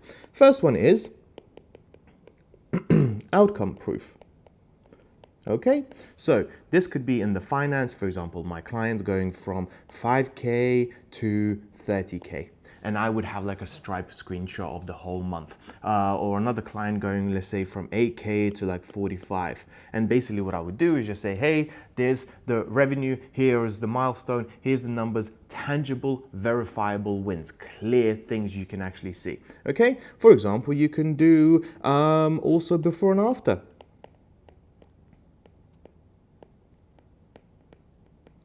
Pictures, right? Again, very clear outcome proof where you can clearly see this person was here before, they started working with me, they're here now. Very, very simple, very, very straightforward, and super powerful, okay? Next up, process proof. Now, most people will focus on the outcome proof, and that's the most obvious one, but that's not the only one, okay? The second one is process proof, and this will go where what's it like working with you? So, for example, you can do things like screenshots of DMs. You could do a group coaching call screenshot, right? You could do, for example, behind the scenes. So for example, let's say you are running a mastermind and now you're showing to people, hey, behind the scenes, this is what we're doing. This is the amount of people that we have. Like, clearly this is a verifiable thing. There are people, real life people with a pulse in the room because of me. Right? So for example, I have outcome proof. I've showed people time and time again the results that I've gotten and my clients have gotten. Process proof, I have showed time and time again where I'm doing a group coaching call and I've taken a screenshot and I've put it on my story. Or for example, when I had a Christmas dinner with my clients, again, how can you deny 20 people in a room having Christmas dinner, the ones that I have invited? They're just pretty straightforward, right? And then last but not least, identity. Okay, and this basically is who my clients are.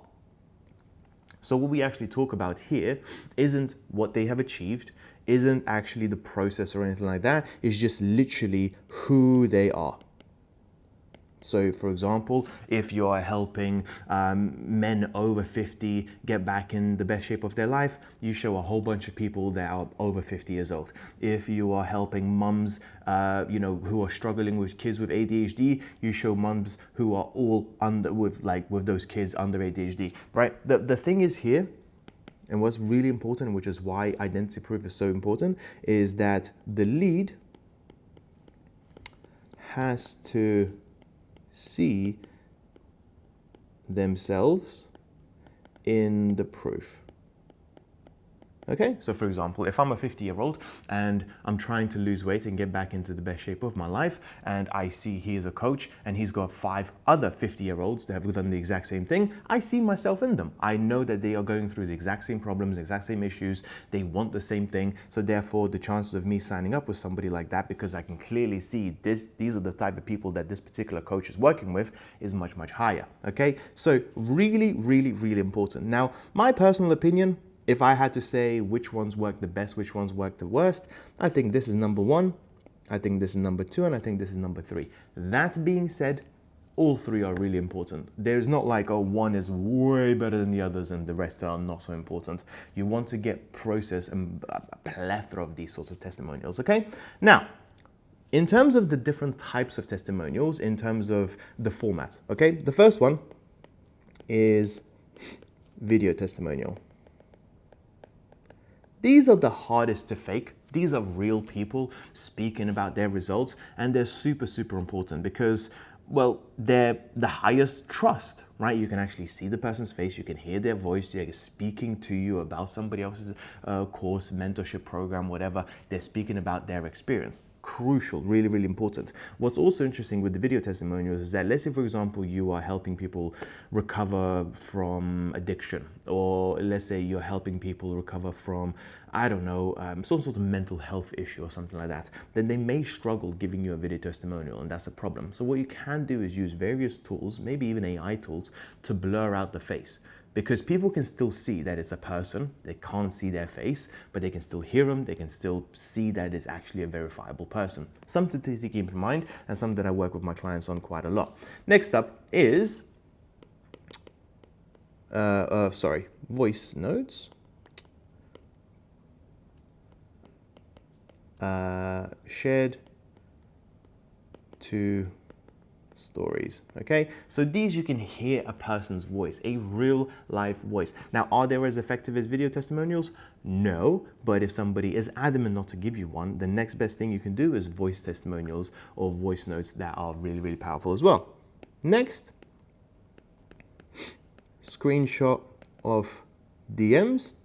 Okay, because you're speaking with people, maybe you can add in their their profile. You can see that this is a real person, it's a real conversation between 2 genuine people. And last but not least, written quotes. These are the most important, 2nd, 3rd, and 4th. The written quotes are probably the least ones because those are the easiest ones to fake. Now, crucial, really, really important is that this one is the highest trust, hardest to fake. This one is personal, really raw, believable, and when people know for a fact that you're not going to show their face and it's on a voice, it comes across sometimes even more genuine than the video one. The written screenshots, they're quick wins, they're super easy to collect, and they're great for stories overall. So basically what you can do is you can take a screenshot, you can put it on a story, and then you can give some context behind it. And then last but not least, written quotes. Lower trust, not the best. I would try not to get as many of them as possible, but let's be honest, they're better than nothing. And when you're just getting started, literally nobody you've helped before is better than having nothing on your landing page, okay? So, okay. That being said, now we've spoken at the different types of proof, the 4 different types of testimonials. We're now gonna move on to where exactly to put them, okay? And there are a ton of places. First up, stories. You should post them again and again and again and again. And here's the best part about stories. They disappear. After 2 weeks, nobody's going to remember about your testimonial. So if you have 10 or 15 or 20, you can use that same content over and over and over again, showing people that you know what you're doing, and they will never remember. So here's a little hack for you. Next up,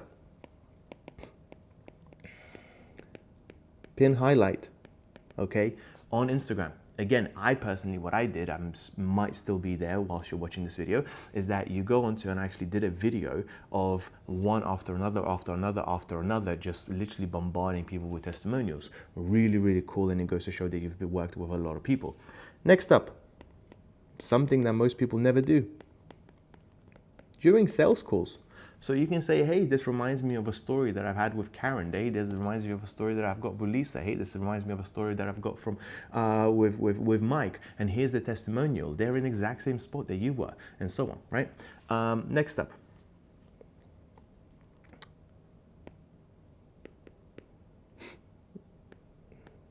DM conversations, okay? You are speaking with people and you say, hey, you want to build a retreat? Guess what? Why don't you check out the testimonial that I've got from my client Karen, who literally did her very first retreat and sold 12 tickets at $6,300. And she was at the very beginning of stage 3 months ago, just like you, trying to sell digital products, selling completely the wrong thing. Literally what I did yesterday, hence why it's so clear in my mind. Okay, so another one, email sequences. These are super powerful because emails is probably one of the only assets that you will ever own on social media, and you can speak about them again and again and again, right? And I'll do a separate video on emails because they're so important. Next one. Book a call page. So like on your landing page, what you do is you get people to book a call, but then afterwards you get a whole bunch of testimonials and you can literally overwhelm them with the amount of proof that you can have because it's literally unlimited. You can put in as many as you possibly want. And last but not least, of course, very, very effective in ads as well. Now in ads, make sure they're not like quote. You make sure you don't necessarily even want to do voice notes. It's video testimonials that work the best, okay? And for most of these things, ideally you want to put in as many video testimonials as possible. Okay, last but not least, what are the 4 questions that you need to ask to get the best testimonial possible? Because the last thing you want to do is say, hey, can you just give me 30 seconds about your experience? No, what you want to do is make sure you get 4 key questions answered. It's that simple, okay? Because these are your sales assets. You want to use them as much as possible. The first things first is, where were you before working with me? Describe your situation, even if it's in 10, 15 seconds, okay? Number 2, where are you now? Okay, so remember, on a sales call, we go people from where they're at right now in pain and where they're at right now in terms of outcome. Well, in the testimonial, you're proving that to be the case and that to be correct. Number 3, why did you decide to work with me? Okay, so remember, these things are being shown to people who haven't yet bought, and you are giving past clients the chance to tell your future clients why they should work with you. Super important, because that is the question that they have to answer before making the payment. Okay, and then last but not least, what would you say to someone who is on the fence? This is probably the most direct question that you can get your current clients who have gotten results to speak to your future clients, to persuade them, to basically tell them, hey, you know what? I was 15 kilos overweight at the age of 50, and I now feel like I'm in the best shape of my life. I'm doing better and I'm lifting more weight than I did when I was in my 30s, okay? You definitely need to go for someone like Lamar, because not only he will teach you what to do and what not to do, but he will tell you exactly why it works, because he doesn't want to have you as a client for the rest of your life. He wants to have you as a client for 6 months, so then you can learn and do it yourself for however long you want. That's an effective testimonial, because I'm answering all of these sort of 4 questions, okay? That is what makes the difference between a shitty testimonial that doesn't get you anywhere and that people would come mostly time just completely skip, to one that actually gets answered and actually gets results and convinces people who are on that fence are actually buying from you. So with that being said, that's pretty much all on testimonials. I'll see you on the next one. Now, let's talk about emails, something that, once again, most of us really don't pay that much attention to. One thing that I can say is really simple. If you can get 10,000 emails of your ideal customer profile, i.e. people that will buy from you, you will never have to worry about money again. 10,000. That's all I'm looking for, okay? It is the one thing that is a surefire success for you to at least make a full-time income. It matters more than your Instagram followers, than your TikTok followers, the amount of views you get, any of that stuff. Emails is the one asset that nobody can take away from you, okay? I'll be honest with you. I have had my Instagram account blocked 6 times, TikTok account blocked twice, YouTube got me a copyright warning a couple of times. LinkedIn blocked me. I didn't even know they did do that, right? All of these social media platforms can literally take all of your hard work away overnight. And it's something that sometimes, I'll be honest with you, kind of keeps me up at night as well, because I hear these stories from other people and I'm like, uh-oh, what if that happens to me? However, when it comes to emails, no one can take it away from you. And matter of fact, I'll say even better. If you ever were to sell a company, whatever company it is, one of the very first questions they'll ask, besides the usual revenue, profit, blah, blah, blah, is customer data. Emails is customer data. So it's very, very important for you to take it seriously. And that's what I want to cover in today's video. So with that being said, first of all, I want you to think about the mindset of emails and why it's important. When it comes to emails, it's really simple, okay? When you buy a holiday ticket, where do you go? It goes into your email.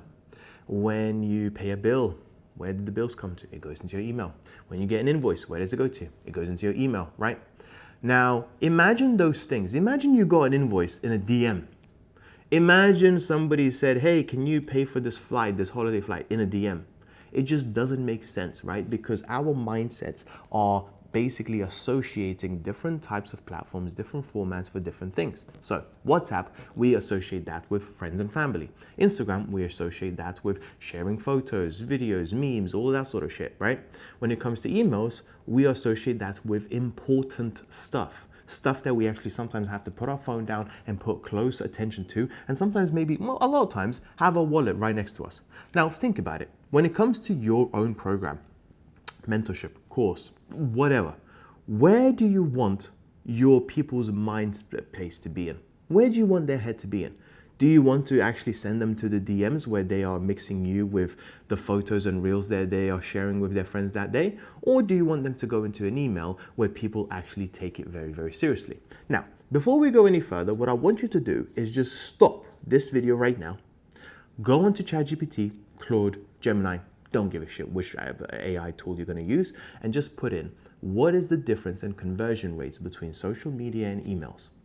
And what it will say is this: social media, 1%.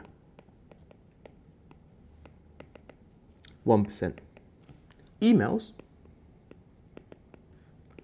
2 to 5. That means, it doesn't sound like a lot, but it's 5 times higher conversion rates. 5 times, okay? So if I have 1,000 emails and 1,000 views, I will get 5 times more clients by having 1,000 emails. And yet a lot of people don't think about it. Okay, so, and you will see that I'm not lying. This is just cold, hard facts, okay? James Smith has said it once best. I think he's got like 100,000 emails. He said, take everything away from me. Take the millions of followers and millions of views that I've got. If you can just let me keep my email list, I'll be just fine, which is what I kind of like. Now, next up is building the list. Okay, now when it comes to building a list, it's really, really simple. What you need to do is provide something of value in exchange for an email. Now that is what we call a lead magnet. However, up until about 2020, a good lead magnet was a PDF, an ebook, some sort of Google Doc or something like that. Now we live in the age of AI where you kind of have to work a little bit more. People just won't give a shit anymore about your free lead magnet if it's just a PDF. And what's also worse is the fact that if you're giving something away for free that is shitty, then they are going to judge your paid stuff based on how good your free stuff is. So you want to make sure that the lead magnet, the thing that you give in exchange for an email or a phone number, is actually good, because people will judge, okay? That's just the truth. So what are some of the good things that you can potentially build that you can exchange in people's contact information, okay? So first up, I love doing these. Free workshop, okay? Really, really simple. I will spend about an hour once every 6 weeks helping people out completely free of charge, and the only thing I ask in return from them is an email. Now, it's not a PDF, it's not a Loom video or any of that stuff. No, they actually get a chance to speak to me. They get a chance to learn. They get a chance to ask questions, all in exchange for an email. I think that's a pretty good deal. And what's even better sometimes is that in exchange for an email, they'll go onto the workshop, they'll take some tips, they'll take some advice, and then they'll actually land their very first client. If that doesn't build goodwill, I don't think what does, okay? Next up, a specific tool. This is a great one. So for example, one of my clients, Joan, who actually helps people land their first Airbnb deal, what she has created with AI and with my help is a tool that actually rates areas in the UK for the best opportunities for Airbnb. And all you need to do is just give your email and she will give you that free tool that you can use for your Airbnb business. Really, really simple, something that takes, 15, 20 minutes to create for us, but really helpful for people who are interested in starting their Airbnb business. Again, really super, super good, especially for those who don't really know that much about AI. Next up, a short video series. Okay, so this kind of is like in brackets, a mini course.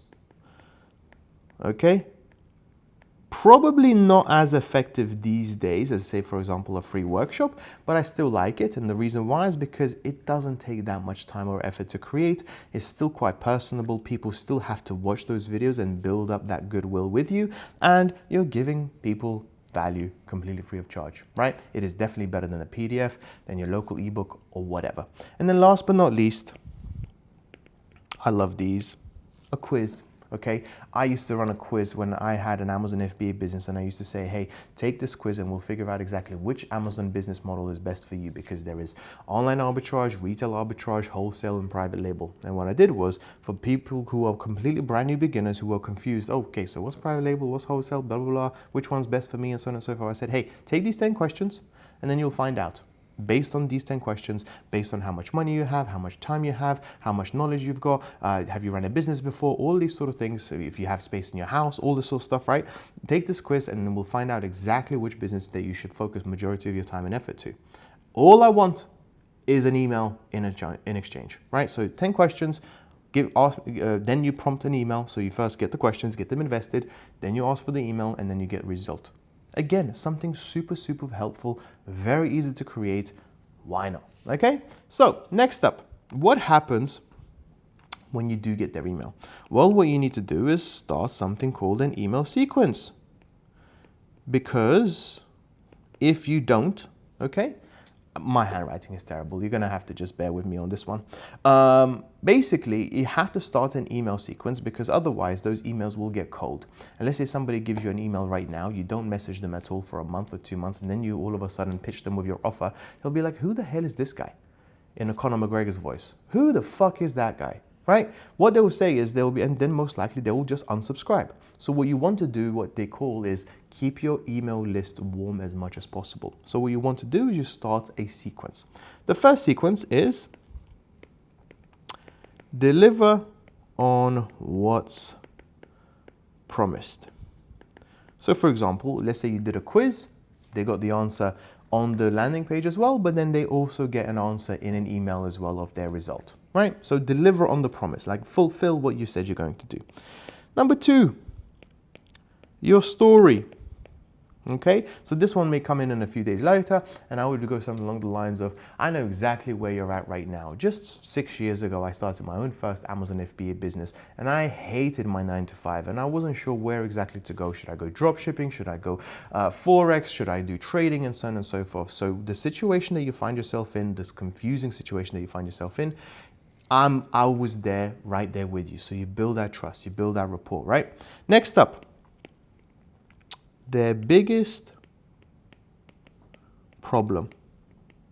Okay, you show that you understand what they're going through right now. So they may not have that much money.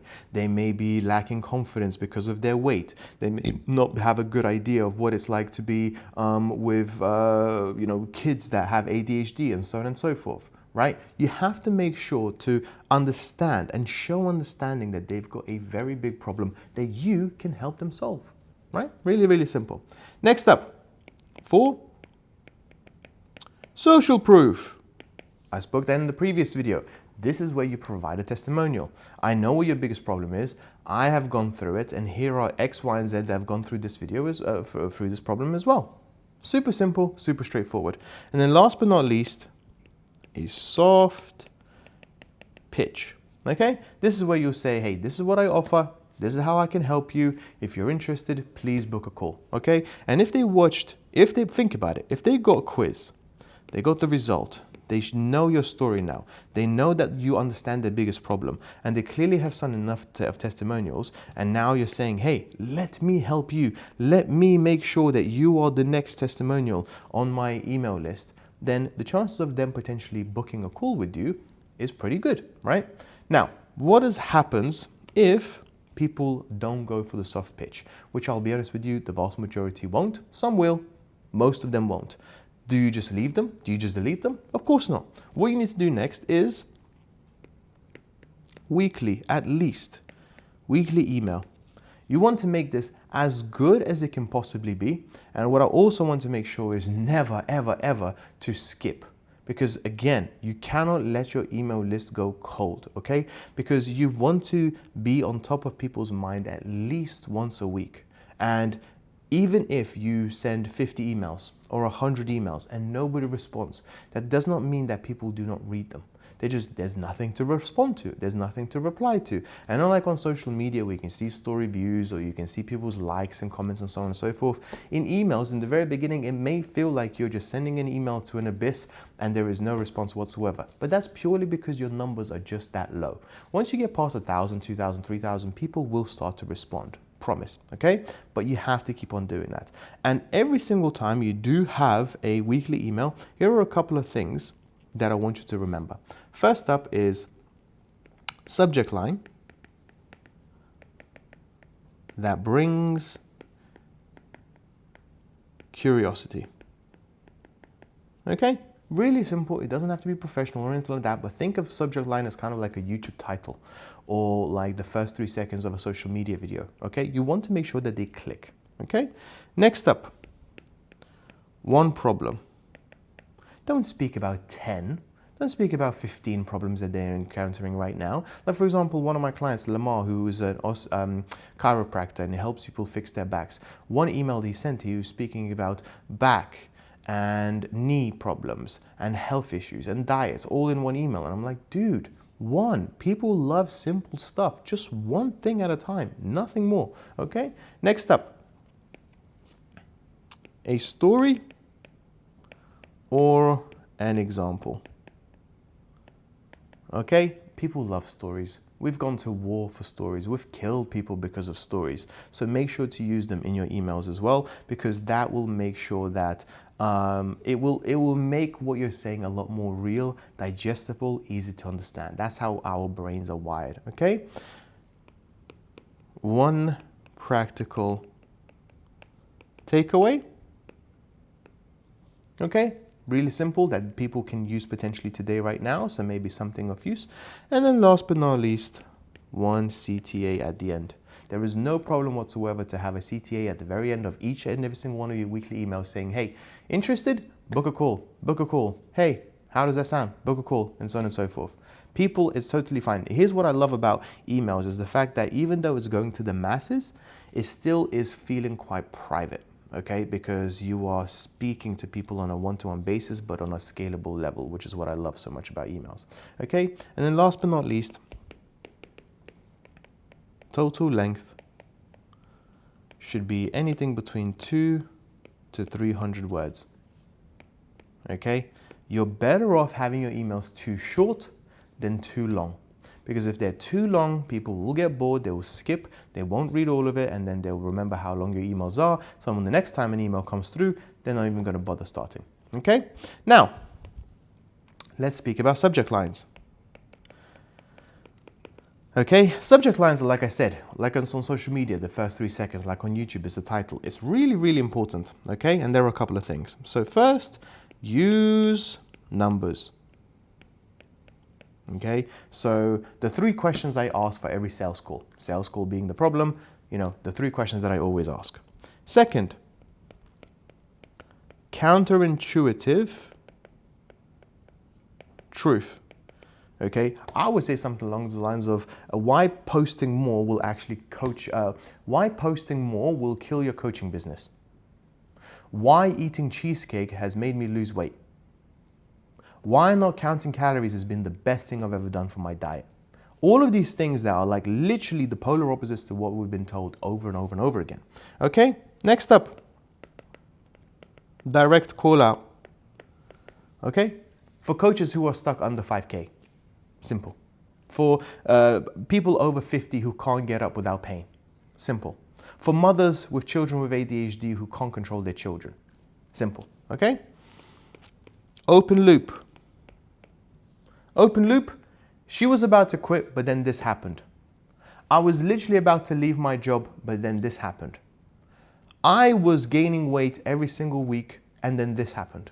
Like, you open up an arc, you open up a loop, and people now have to figure out what the hell happened. Like one of my, Joan, the exact same person that I spoke about earlier, she made an email saying, I nearly got robbed, but this is what happened. And it had one of the highest open rates out of all of her emails. Incredible, right? And then last but not least, the personal, okay? I almost made a big mistake. This is the biggest loss I've done last year. This is the biggest problem that I had to face. This is something that I think you should avoid. Learn from me. Basically my own personal, vulnerable truth that you can potentially learn from. Really, really, really useful. And then last but not least, in terms of what type of tools that you should be using for emails, okay, because you will be charged for every single subscriber that you do have. And as of right now, MailChimp seems to be my favorite one. ConvertKit, or more like Kit right now, I think they're being called. Again, a very, very good one. ActiveCampaign are the top 3 as of right now. However, what I would strongly advise you do is actually look at these tools, look at what the price points are, what are the functionalities, whether that you can segment your audience, how much data you can see on the people that are opening and reading your emails, and then kind of choose the best one for you. Okay? With that being said, hopefully I have convinced you that emails is not something to poo-poo about. It's something that's really important and you should start taking seriously from day one. With that being said, I'll see you in the next video. Now let's talk about scaling, because we have now covered the basics. You by now know pretty much the very basics of social media, how to get your very first few clients. However, having now worked with quite a few clients out there, and I'm talking, when I say a few, in the hundreds, time and time again, I see the same problems coming over and over again, and that sort of mindset shift that needs to take place. And I thought it would be a good idea for me to cover in this particular video. Here's the truth. When you're starting, okay, you think the answer to everything is more effort, more videos, more sales calls, more everything. And that will make you burn out very, very quickly. What you really want to do is make sure that you get the most out of the least that you do. Let me give you an example.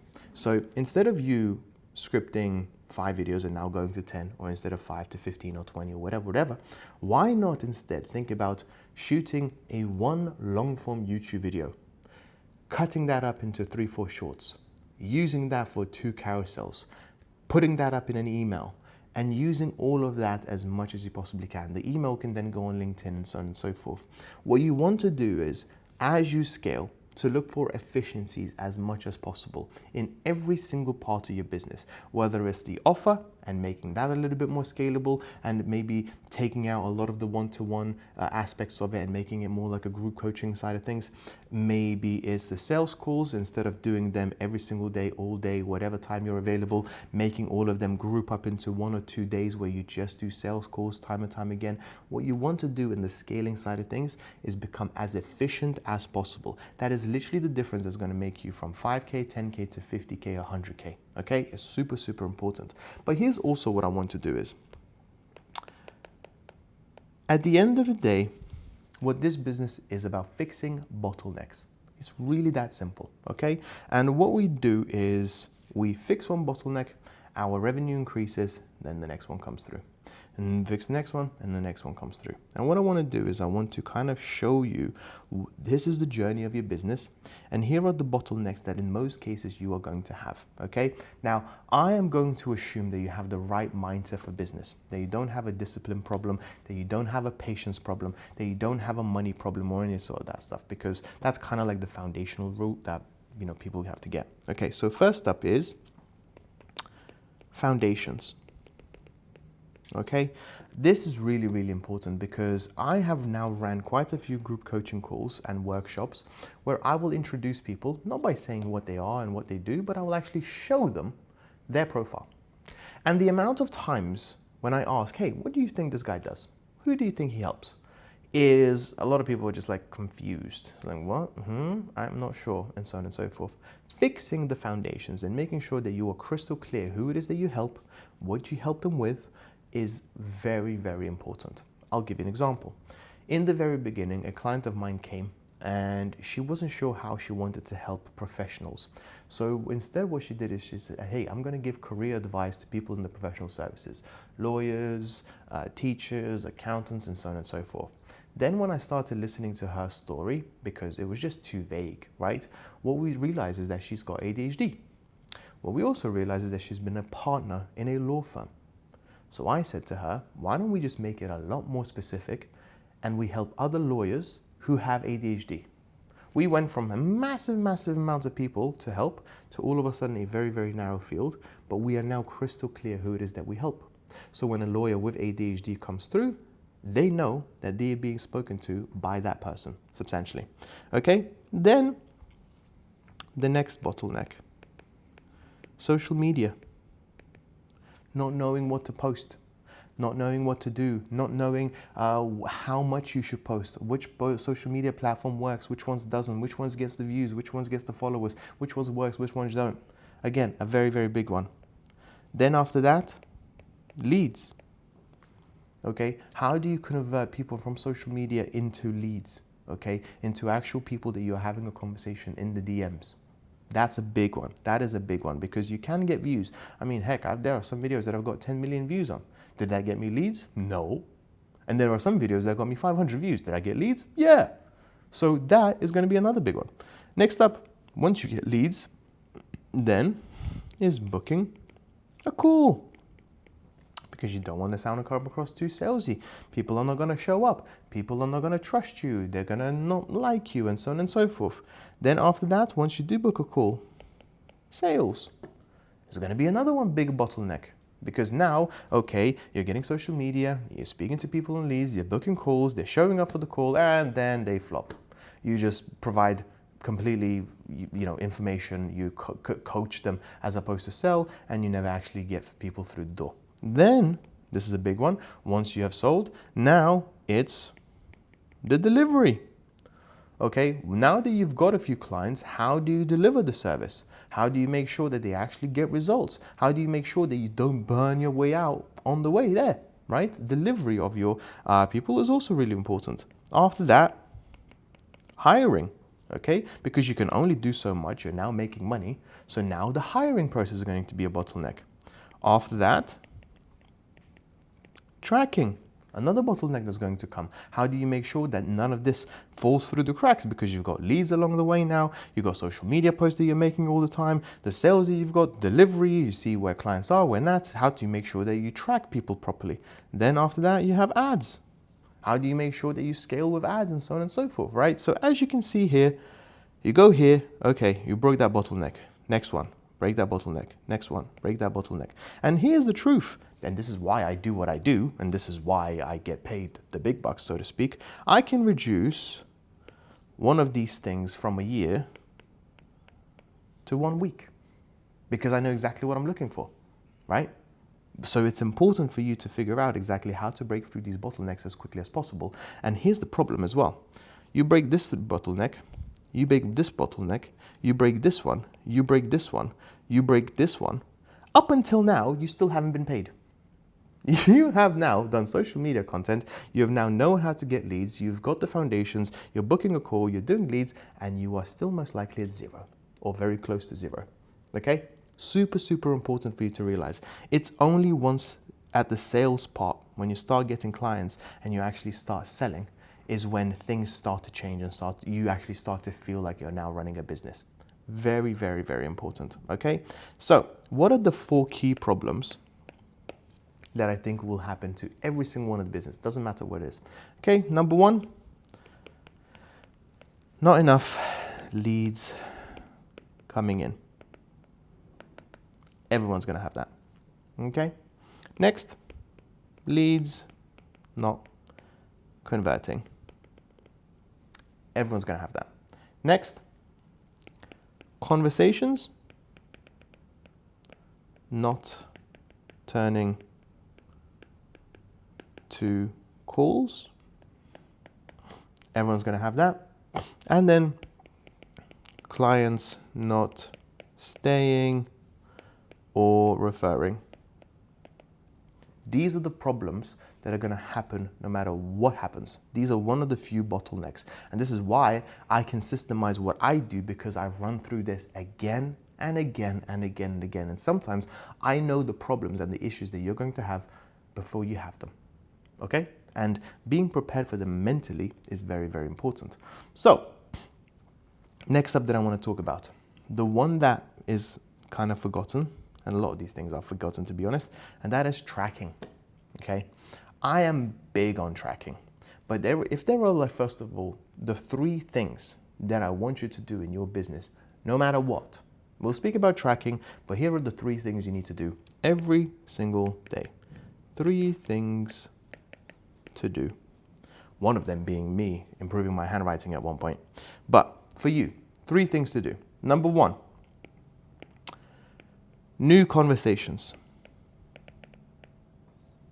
How many new conversations have you started? How much outreach have you done? How much have you done in terms of response to inbound? That is super, super important and the first thing to track. Next up, you need to follow up existing conversations. Okay? Are you doing that every single day? Because if you don't, your business is, you don't even have a business, okay, if you don't do that. And then last but not least, at least one piece of content posted. If you don't feel like filming today, make a LinkedIn post. If you don't feel like LinkedIn posts, at least Twitter or Facebook or something like that, right? Something has to come out of your mouth, out of your mind every single day. I don't care if it's your birthday, don't care if it's Christmas, you can schedule it. I don't care if it's a Saturday or a Sunday. Something has to come out every single time. Because here's the reality. Some of my clients and the people that I have followed me, they have followed me for years. And the reason why they followed me for years is because I continue to show up time and time again. So show up for yourself, for your business, but also show up for others as well. Okay? And the last thing I want to do is basically, you want to review these metrics every single week. Because here's the reality, your emotions, feelings, they may lie to you, they may cloud your judgments, but one thing that is for certain, and that is numbers do not lie. And if you can just control those variables, those numbers, and increase them over time, it's inevitable for your revenue to increase as well. Which is why what I do, 50% of it is information and coaching, and 50% of this is accountability. And these are the numbers I'm about to tell you right now, I look at every single week. Okay? First up, conversations started. Okay? I had a client. I really don't like speaking badly about clients, so I'm not going to mention their name, but somebody was complaining for not getting any clients. And they were actually even providing a free fitness offer. And I said, how many conversations have you started in the last week? He said 20. It's like, what? You're supposed to be doing 100 a day. What's happening with 20? Right? It's kind of like saying, hey, I'm expecting results by going to the gym once a month. It's just not going to happen. Sorry. Okay? Next up. How many qualified leads did you get? How many qualified conversations did you actually have with qualified people? Really, really important as well. Next up, calls booked and showed up. Okay? You can have a lot of calls booked. That's not really that much of a problem. But getting them to show up on a time agreed time, that's the hard part. Okay? And you want at least 70%. If it's 70% or above, cool. If it's under, we need to do something about it. Okay? Next up, close rate in your sales calls. If it's anything of 30% or under, then that's a problem.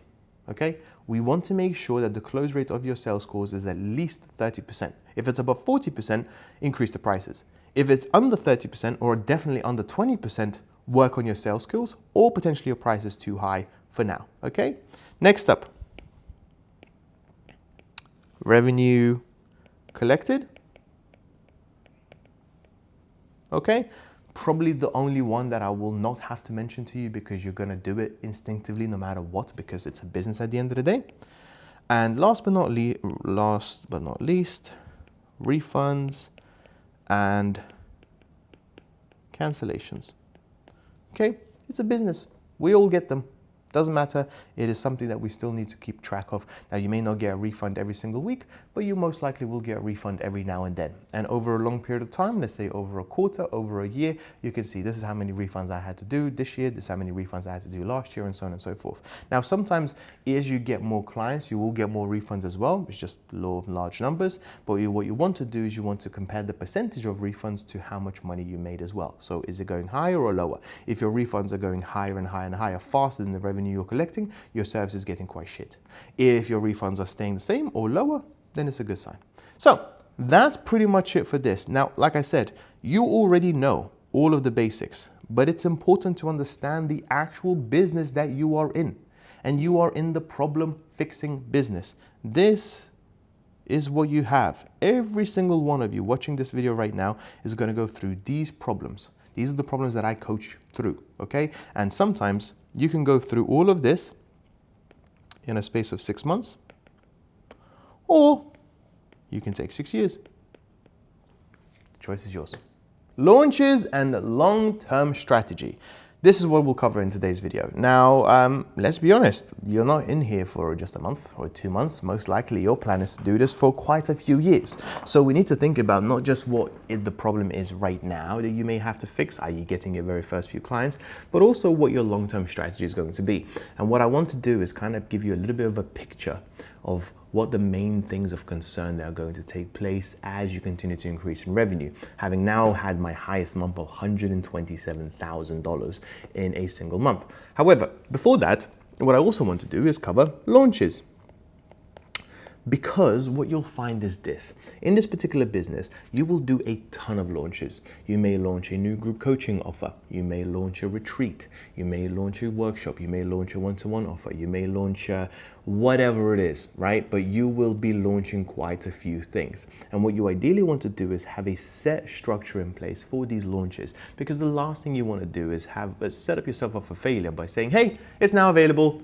Buy from me, right? So you want to ideally have like a pre-launch runway that I will teach you today that encompasses quite a few things and makes sure that you have the best possible chance to maximize the hype that you have built up for these launches, okay? So first things first, there are 3 phases for a launch, okay? The first phase is the awareness phase. What does that mean? Well, basically, that just speaks about the problem. So, for example, if I were to launch a brand new Amazon FBA coaching offer, i.e. I teach people how to start selling on Amazon FBA, and I'm going to be working them on a one-to-one basis, right? Well, the awareness phase is really simple. What I would speak about is that the vast majority of people have no idea how to find a product. They have no idea how to find a product. They will spend a whole bunch of money on a first product. They will launch it and then they will completely fail, having lost thousands and thousands of dollars. I would speak exactly that they don't know how to set up their companies correctly. I would speak about how they don't know how to market their product correctly. I would basically show that there is a problem, and I want to make sure that my clients, potential clients, are aware of that particular problem. I am not speaking about my offer at all here. I'm just increasing the size of the problem that I'm going to be tackling later down the line. I'm making my audience as problem aware as possible. Next up, education phase. Okay, education phase is really, really simple, and that is teach at a high level. Okay, so now we've made our audience problem aware. Now we want to educate them a little bit. So for example, when looking for a brand new product to launch on Amazon FBA, what you want to do is make sure that it passes the shoebox test. In other words, that product has to fit into a shoebox. because if it's too large, the shipping is going to be too expensive. You're going to have to order too many products. It'll take a long time, and so on and so forth. When you're buying a product and you're marketing it, you want to make sure that you've got a few lifestyle images because people want to see themselves using your product. So you basically teach at a high level and you show that you have got the authority, the credibility, the cachet, what they say, is to actually fix this problem for people in general. And then last but not least is the pitch phase, okay? This is where you now introduce your offer. So let's say I'm gonna launch a one-to-one with people. This is where I essentially introduce them, and I will actually say, hey, they've been nodding along for the last couple of weeks. They say, hey, I'm aware of the problem. I'm aware that you've got the solution, and I'm aware that you're credible and all of that sort of stuff. And now I'm interested in potentially what you've got to buy. And this is what will happen time and time again. I really want you to remember these three phases, because whenever you launch anything, you want to go through this phase, okay? Because otherwise you just haven't built up enough credibility and authority, and the problem is just not burning enough for people to take action, okay? So next up, what I want to talk about is launch assets, okay? What do you do, okay? Really, really simple. First up, you want to have a clear offer with a specific outcome. So if I were to help over 50-year-olds get into the best shape of their life, I would have a very, very specific offer and say, hey, I will work with you for a one-to-one basis for 3 months or until you lose at least 10 kg. Really simple. One offer, one problem, one very, very clear outcome with a timeline and a price. Okay, next up, you want to have a sales page or a registration page.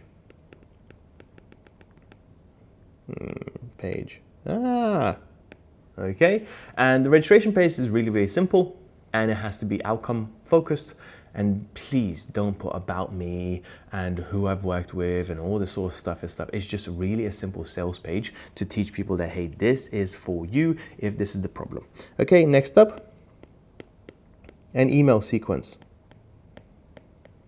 Okay, and this is basically the pre-launch warm-up, the open cart and the close cart. Okay, so basically you're going to use emails as well to show this, to show this, and to show that. Okay, next up is a content plan.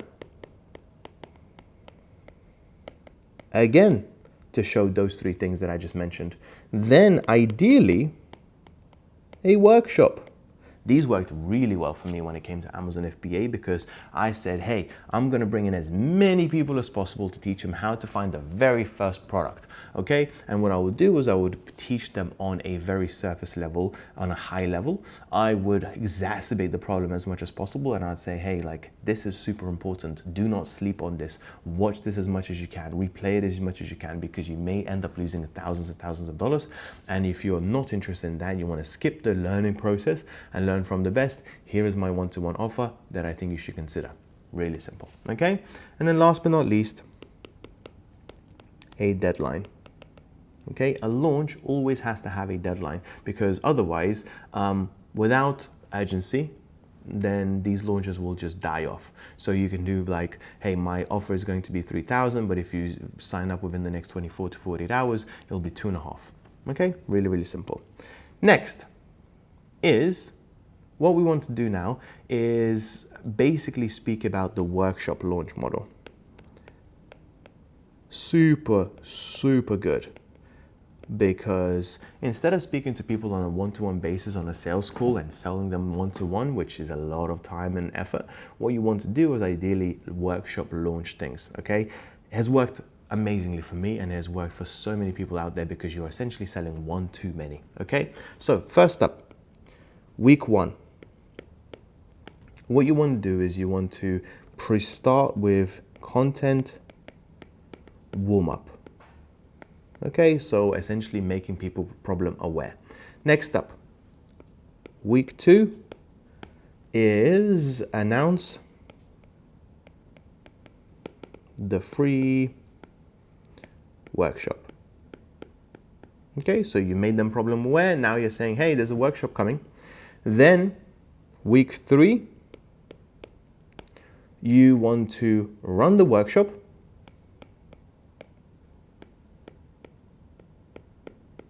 okay, deliver value, and then give bonuses and create urgency. Okay, and creating urgency basically saying, hey, if you sign up with me right now or until the end of the day, you'll get X, Y, and Z. Really, really cool. Yeah, and then last but not least is days after, DM and email follow-up. Okay, and last but not least, end of the week is usually when the deal ends, and it has to end. Okay, if you're giving people bonuses, if you're giving people money off, they have to see that, okay, now I can no longer buy this for the deal price that I was promised. So you have to be a person of your word. Basically, you have to be a man of your word, so to speak, right? So you want to make sure that you actually follow through, that yes, they did have a deal, but now they no longer have a deal. This sort of workshop I use every single time I want to launch something completely new, and it works every single time, and it gets better and better each time, because you will refine the process and see what works for you, what doesn't. Usually where people mess up the most is not making enough of their audience problem aware, not actually running the workshop where they actually sell the offer effectively. They just give value, and then completely forget about it. And then there is no follow-up sequence whatsoever. They believe that the workshop, is the last step. And that's it, okay? And that's not how you go about it, okay? Now, with that being said, having now spoken about workshop launches, the assets and launches in general, the last thing I want to do is talk about the long-term strategy. Okay, and this is where like I said earlier, I know exactly the problems that you are going to have before you have them. So what I'm going to do now is I'm going to give you the revenue milestones and the things that in most cases you will have to focus on the most. Okay, so first is 0 to 3K. Okay, here is just pure hustle. Post content, manual outreach, speaking conversations, closing people yourself. Literally, there is no systems needed, there's no tracking needed or anything like that. It's like you're going to get through this period through just pure grit. And the reality is, sorry to say, 90% of people will never get through it because it requires a lot of discipline, patience, hard work, and it's really hard to stay motivated when you're literally at 0. Okay, next up, we have 3K to 10K. Now this is where offer clarity comes in and the sales process. Okay, so this is where you start thinking about fixing your close rate, maybe improving it from 20 to 25, maybe improving it from 30 to 40, so then you can increase your price, maybe tightening up the positioning, maybe looking at just one platform, focusing on one main platform that is doing really well for you. So for us, for example, LinkedIn worked out really, really well because people on there were, taking us a lot more seriously than people on TikTok, right? So that's really important. Then going from 10 to 30, okay, this is where lead generation and delegation is a problem. Okay, so this is basically now where you're going to have to start hiring a setter, hiring people in, and potentially adding a lower ticket offer. Okay, because people will not be able to afford to spend 5, 10K with you every single time. So what you have to do is introduce something a little bit lower that you can still provide value, but it will be anything between 1 to 2K. Okay, next up, 30 to 60K. 30 to 60K is now systems. Okay, and leverage. So this is where you're looking into AI. You're looking into, for example, I went from Google Sheets to Notion AI. Completely changed the game for me. I started using Claude for scripting, completely changed the game for me. I started using Manus AI to build various tools and Lovable to use various tools. Again, changed the game for me. And also here is where ads come in as well. Okay, ads and that amplify your organic content. Okay, so 30 to 60. And then 60 to 100, this is where you now have teams, infrastructure, and you are now essentially the CEO. You and most likely will not be doing any more sales calls. You will not be getting into on the day-to-day activities. You will have a system in place where every single person in the company knows exactly what they're doing. You will have very clear SOPs, basically meaning that when somebody comes in, they get trained up to your system and your style and what your company actually stands for, so to speak. And this is where you're now essentially running, at this point, a multi-million-dollar business, okay? And therefore you have to act like it, and therefore you now no longer are in the company, but you're actually the CEO of your company. And believe it or not, it's not just 100K, you can actually do 100 to 500, 500 to $1 million, and so on. The best people in the world that I know have made over $1 million in a single month, okay? So it just goes to show us to what's possible. And sometimes you may think, oh yeah, my niche, I will never be able to do $1 million. You'd be surprised, okay? But here are all of the things that are going to be coming in along the way that you really have to focus on the most. And you know what? These problems, they don't go away, yeah? You just have a better lifestyle. You may have a little bit more fun, but also there's going to be a lot more stress as well, because in the very beginning, the stress is of your pure hustle. Do you have the time to do it? You may not, you may. Okay, great. Next one at 10 to 30, okay, where are the leads gonna come from? What happens? Maybe your businesses will start to look like this. That's gonna be a problem, okay? Systems and leverage. After that as well, ads will not work. So you're spending 10K and you get 0 back. That's a problem. Offer clarity and sales process. Like people are jumping on a call, but your close rate is 15%. What the hell do you do? That's a problem. Teams and infrastructure. People just don't know what the fuck to do, and they're not doing what you want them to do. So there's a lot of hiring and firing. I had to fire somebody not too long ago, okay? It's not an enjoyable process, and then you have to go, basically, you are becoming like a recruiter, which ironically for me, I did that for 7 years, right? So every single one of these will come with their own specific problems that you will just have to tackle. But with that being said, I would much rather do this than anything else, and I hope you agree. With that being said, that's pretty much it for today's video. I'll speak to you soon.